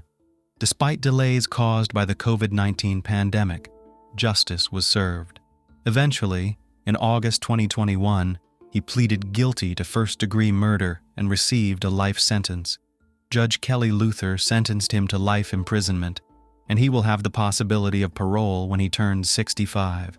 Brandon Theisfeld is currently incarcerated in the Mississippi State Penitentiary in Sunflower County, Mississippi. At the trial, when the verdict was read, Brandon Theisfeld showed some emotions and sincerely admitted to his involvement in the demise of Ellie Costial. He acknowledged his guilt in the demise of Alexandria Costial and was very emotional when he apologized to both her family and his own. A significant fact in this case was the finding of the forensic examination, which established that Alexandria Costial had never been pregnant. We are left to speculate and ponder why a young and promising student at a popular university, who could have had a happy and fulfilling life, fabricated the existence of a non-existent child and spoke about it to all her friends for 3 months.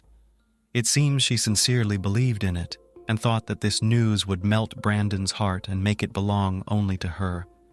Unfortunately, a miracle did not occur. Her parents and friends are still mourning their dear Ellie. The case of Matthew Winkler. Secrets of a religious family. Sometimes the most horrible and unpredictable crimes are committed in seemingly perfect families.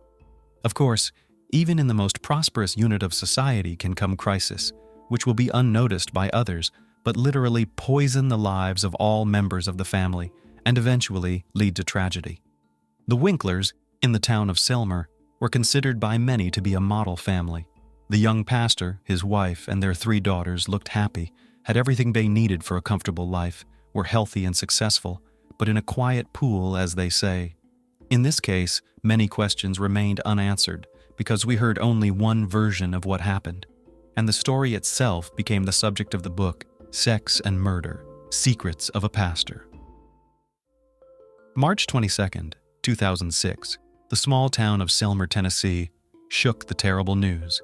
A 31-year-old pastor named Matthew Winkler was brutally murdered in his own home, and his wife Mary and their 3 daughters, 8-year-old Patricia, 6-year-old Maria Eliza, and 1-year-old Brianna disappeared without a trace. That day, the preacher of the Church of Christ did not show up for the evening service where he was supposed to attend with his family. This circumstance seemed strange and suspicious, because Matthew was always very responsible and could not miss the planned event without informing anyone. None of the family members also answered the phone, which was even more disturbing. Alarmed community members decided to go to the Winklers' residence to find out what had happened and if they needed help. From the outside, the house looked normal. The windows and doors were intact, and nothing suspicious was visible. Inside, there were lights on in several rooms, and they could hear a television playing quite loudly in one of the rooms.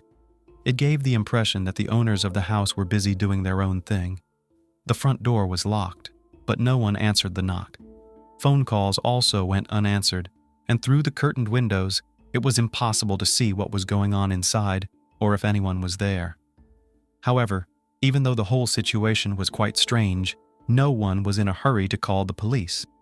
Instead, a call was made to an elder of the religious community who advised them to look for a spare key and open the door themselves. It took another hour and a half, and when members of the community were finally able to get inside the house, they found an eerie scene. Everything in the house was in its place. There was no sign of intruders, but the owners were nowhere to be seen either. Everything seemed normal until the visitors looked into the marital bedroom. There on the floor, in a pool of his own blood, lay the pastor's body. There was a huge hole in his back from a gunshot wound. Blood spattered everywhere, and bloody foam dried on his face. By then, the body had already cooled and stiffened. It was obvious that Matthew had been lying there for many hours and had probably been killed in the morning because he was dressed in his pajamas. It was only after this that a call was made to the police. By the time the police arrived, a whole crowd of neighbors, churchgoers, and casual passers-by had gathered in and around the house, interested in what was going on. All of these people had left their fingerprints at the crime scene. They left their fingerprints and shoe prints, erased or trampled possible evidence, greatly complicating the work of investigators. The police took the body for forensic examination and found that the pastor was killed by a single shot in the back, fired from a large caliber weapon. He died a few minutes after the wound, from massive blood loss, unable to call for help. It was simply impossible to establish definitively whether there were any strangers in the house at that time, because the people who had arrived before the police arrived had literally destroyed all traces of them. The picture of the crime was quite strange, and those who could shed any light on what happened disappeared. The fate of the wife and daughters of the murdered man remained unknown. The police assumed that the women and children could have been kidnapped or also killed. By the way, the family minivan Winklers also disappeared from the garage. A massive search was launched and the state issued a yellow alert. This meant that children were missing, and all citizens were asked to be vigilant and assist in the search. But let's break this whole story down from the beginning. Matthew Bryan Winkler was born in 1974, November 21st, in the picturesque country town of Henderson, Tennessee, and was the youngest of 3 sons of Dan and Diane Winkler. Our hero and his 2 older brothers, James and Daniel, grew up in a rather conservative Christian family. Their parents were very religious and brought up their sons in strictness and obedience. It is worth noting that Matthew became a minister of the church in the 5th generation. His father, great-uncle Michael, grandfather Wendell, great-grandfather Merlin Winkler, and great-great-grandfather Merlin Paul Winkler Sr. were all preachers of the gospel at one time. The father, to top it all off, ran the local preacher's school and was a man respected and influential in his hometown. In their younger years, the Wickler brothers attended Sunday school and were active in church activities. In addition, Matthew in high school was seriously interested in soccer, and everyone who saw his game on the field noted that he had talent and he could well become an outstanding athlete of world renown. However, later the young man decided to sacrifice a promising sports career in favor of Bible study and church ministry. Since the preaching activity of the head of the family was associated with frequent travel, his wife and children almost always followed him. Because of this, Matthew changed several schools in his childhood, but the active, communicative, and friendly child quickly made friends and gained authority everywhere. When the boy finished school, his family lived in a small city called Austin, located in the state of Texas. Matthew was a creative person, had a powerful charisma, but here are some outstanding achievements in studies could not boast. After graduating from high school, he entered the college Fried Hardeman and successfully completed it. In parallel, the young man began to try his hand as a pastor, under the careful guidance of his father. Matthew was the youth minister of the Central Church of Christ in the city of McMinnville. He was later appointed to the preaching position at the 4th Street Church of Christ in Selmer, Tennessee. Mary Carol Winkler, maiden name Freeman, was born in December 1973 in Geist Township, Tennessee, and was the oldest of 2 daughters to her parents. She was also raised in a deeply religious family, with strict rules. The head of the family for many years served as a pastor in the Christian church, where the girl attended Sunday school. A few years later, a second daughter was born to the family and named Patricia. Unfortunately, the girl was born prematurely and had a number of serious health problems, including cerebral palsy, encephalitis, epilepsy, and mental retardation. For many years, the parents did not want to put up with the disappointing diagnoses of the child and desperately tried to treat her, agreeing even to experimental therapy. However, it did not bring any particular improvement. Mary tenderly loved her little sister, always treated her with awe and cared for her as best she could. But in 1987, when 10-year-old Patricia was bathing in the bathtub, her older sister was only a minute away to take something from the bathing accessories, and at that very moment, the girl had another epileptic seizure. When Mary returned to the room, her sister was no longer breathing, and all attempts to resuscitate her had come to nothing. For a 13-year-old girl, it was a huge shock and the first loss in her life. She blamed herself for the tragedy and was on the verge of a nervous breakdown. Teachers who saw the deplorable state of Mary sent her to the school psychologist, working with whom she helped. But her father, learning about what was happening, made a scandal and forbade his daughter to go to these sessions, saying that such problems are discussed only within the family. In fact, the girl never received real moral support from her parents. Mary grew up modest and quite shy. She tried to avoid any conflicts, and after the tragic death of her little sister, she became withdrawn. Since her father did not allow her to seek help from a specialist, the trauma over the years has resulted in serious psychological problems. After the death of Patricia, the parents decided to adopt a little girl named Charlotte, who was from a dysfunctional large family. Soon the couple was also allowed to take custody of Charlotte's 2 brothers and sister, so the family was reunited in their new home. Mary was once again the older sister and took care of the younger children while helping her mother. Matthew and Mary Winkler, family life. The future spouses met soon after Matthew graduated from high school. The guy was prominent, handsome, athletic, and enjoyed great popularity with the opposite sex, but to spin novels right and left, he did not allow a strict religious upbringing. The young people immediately developed a liking for each other, which quickly grew into love. For both of them, it was the first strong feeling in their lives, and after a couple of months they met each other's parents, and having received their blessing, began to plan a wedding. In April 1994, the lovers got married. When the family had an older daughter, Patricia, the head of the family was still in college and was forced to leave school for a while. He took a job at a construction site, but long there did not last because he was not used to hard physical labor. During this period, for the first time, made himself aware of the difficult character of Matthew. He was often angry with others, irritated at small things, and sometimes he could not control his anger. But Mary tried not to complain and not to tell anyone about what was happening in her family.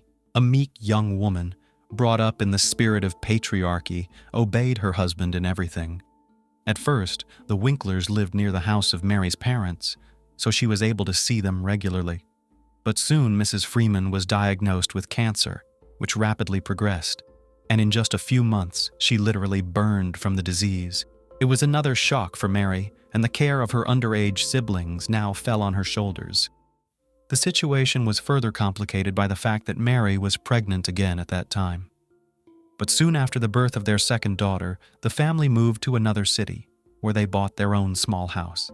After the move, Mary was completely absorbed in the care of the baby, and almost stopped communicating with her father, as well as with younger brothers and sisters, who were too demanding and constantly needed attention. In addition, the young mother began to suffer from severe postpartum depression.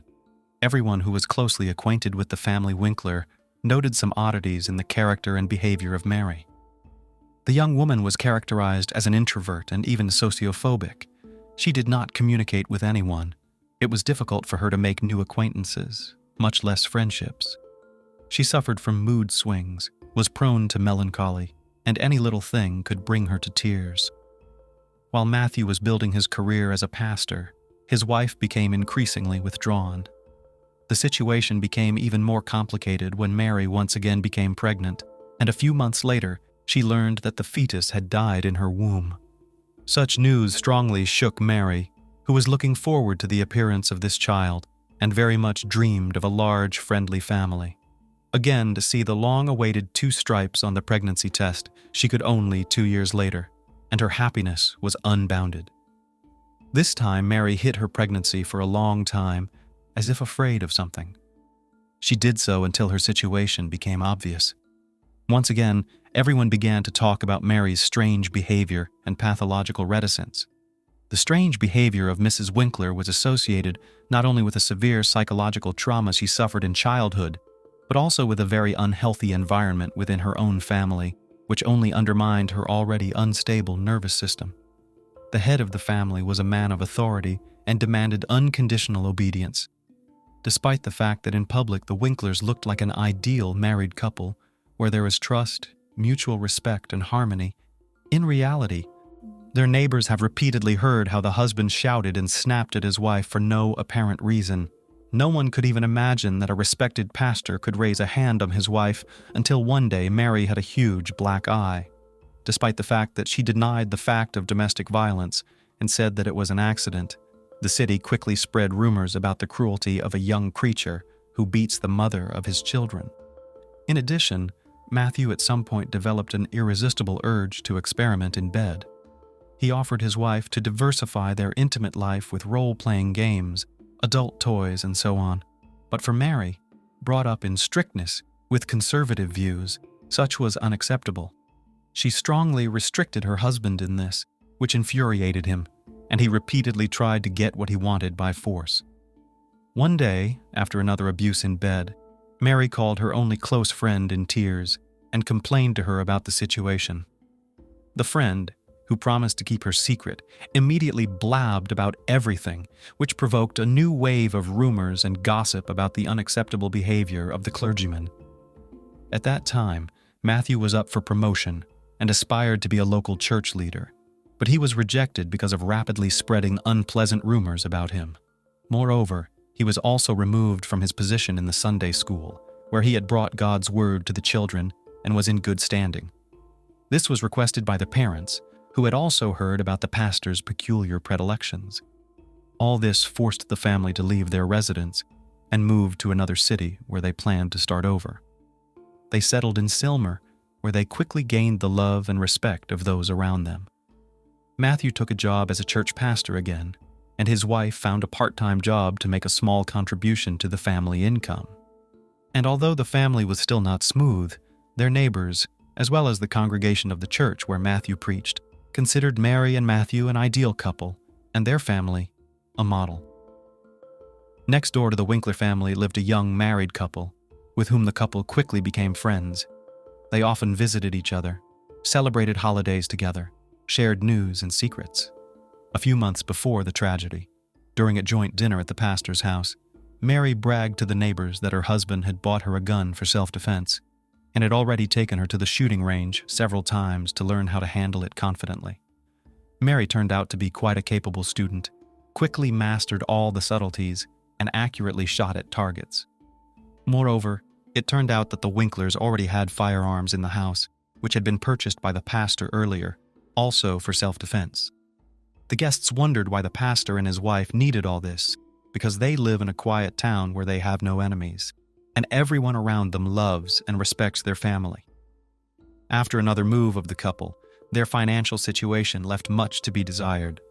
Mary was in search of various part-time jobs, and she also decided to get a medical degree to then get a job in a clinic and help sick children. Soon, Mary decided to improve the financial condition of their family through financial fraud. She herself later claimed that she did not realize that she was doing something illegal and was going to pay back all the money as soon as she got back on her feet.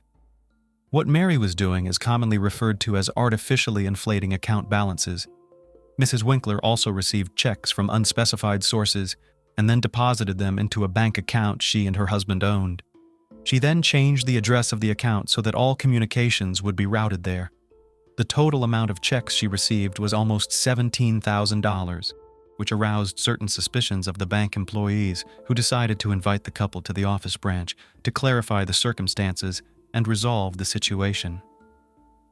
But the pastor and his wife never showed up at the bank, and this aroused even more suspicion. It was assumed that Matthew was not aware of what his wife was doing at all. However, after Matthew's death, his wife tried to prove in court that the whole story of fraud was his idea, and that it was he who forced her to make dubious transactions, while he himself remained in the shadows, without arousing suspicion. Where has Mary disappeared to? When Mr. Winkler was found murdered in his own home, his wife and daughters were put on the wanted list, fearing that they too might be in mortal danger. Initially, the meek, shy, and homely Mary was initially viewed solely as a possible victim of the crime. However, after talking to neighbors and receiving information from the bank about financial fraud, she became the main suspect in the murder of her own husband. It was necessary to find out as soon as possible where Mary had disappeared to, where the children were, and if they were all right. They, as well as their family car, were put on the wanted list. Attempts were also made to trace transactions made for Mary's bank card and to locate her location through her cell phone signal. Mary was found just a day later in an Alabama resort town where she and her children were having fun at a local amusement park. It was as if the mother wanted to give her children one last party, realizing that she would soon be going to prison and would see her girls very soon. When the family was taken to the police station to testify, the two older daughters confidently told the same story. According to them, intruders broke into the house and injured their dad, and their mom picked up a gun to protect them. They were then forced to run for their lives. According to the girls, their father was alive and in the hospital, and they were soon to go and see him and return home. What exactly happened in the house, as it turned out, Patricia and Maria Eliza did not see, and learned about the events from the words of their mother. They only heard a gunshot and glimpsed their father lying on the floor, and then their mother put them in the car, and they drove away. Mary almost immediately began to confess, but she claimed that she could not reconstruct the entire chain of events of that day, referring to the temporary blur. According to her, her spouse had abused her for years, humiliating her and inducing her to forms of intimacy that were unacceptable to her. Mary insisted that it was he who had initiated the financial scam she had perpetrated. Matthew demanded total obedience, easily lost his temper, and once gave the will of his fists. This was confirmed by Matthew's secretary at his previous place of employment. The woman repeatedly witnessed how the pastor insulted his wife, who carefully brought him lunch to church, but he was always dissatisfied with something. The evening before the tragedy, there was another scandal in the family, because of which the spouses went to bed in separate rooms. Mary cried all night, and in the morning she did not realize how in her hands was a shotgun, which her husband kept loaded. She entered Matthew's room and shot him in the back while he was still lying in bed. Matthew collapsed to the floor, bloody foam oozing from his mouth and nose. According to Mary, her husband, while still alive, whispered, "Why?" To which she replied, "I'm sorry, I'm so sorry." Mary then took her daughters and left the house, and her husband, as experts have established, tried to reach for the phone to call for help, but he no longer had the strength to do so. By the way, the weapon of crime was found in the trunk of the car on which Mary left with the children. For what purpose she took it with her, Mrs. Winkler also could not answer. At the trial, the role-playing costumes found in their home were presented as evidence of the pastor's humiliation and moral abuse of his wife. Upon seeing them, Mary turned pale and then became hysterical. Despite the fact that she confused her testimony and told several different versions of what happened, the court agreed that she was the victim of a domestic tyrant, and the murder was the result of years of anger, resentment, and pain. However, this did not absolve Mary of responsibility for what she had done. In April 2007, the court delivered its final verdict in this complicated and confusing case. Mrs. Winkler was found guilty of involuntary manslaughter, but her mental state raised many questions. It was originally expected that the young woman would be sent to prison for at least 6 years, but in the end, she was given a sentence of less than 1 year. She spent 2 months of that sentence in a psychiatric hospital, where experts were trying to determine whether she could regain custody of her children upon release. In the summer of 2008, Mary was given sole custody of her daughters, who all this time lived with their paternal grandparents. Matthew's parents were extremely upset by this circumstance. They believed that their daughter-in-law had deliberately killed their son and suffered virtually no punishment for it, and now their granddaughters were given full custody of her. However, all their numerous attempts to file appeals had failed. As for the fraud case, it never went to trial. The bank never filed formal charges, and the whole story was dropped.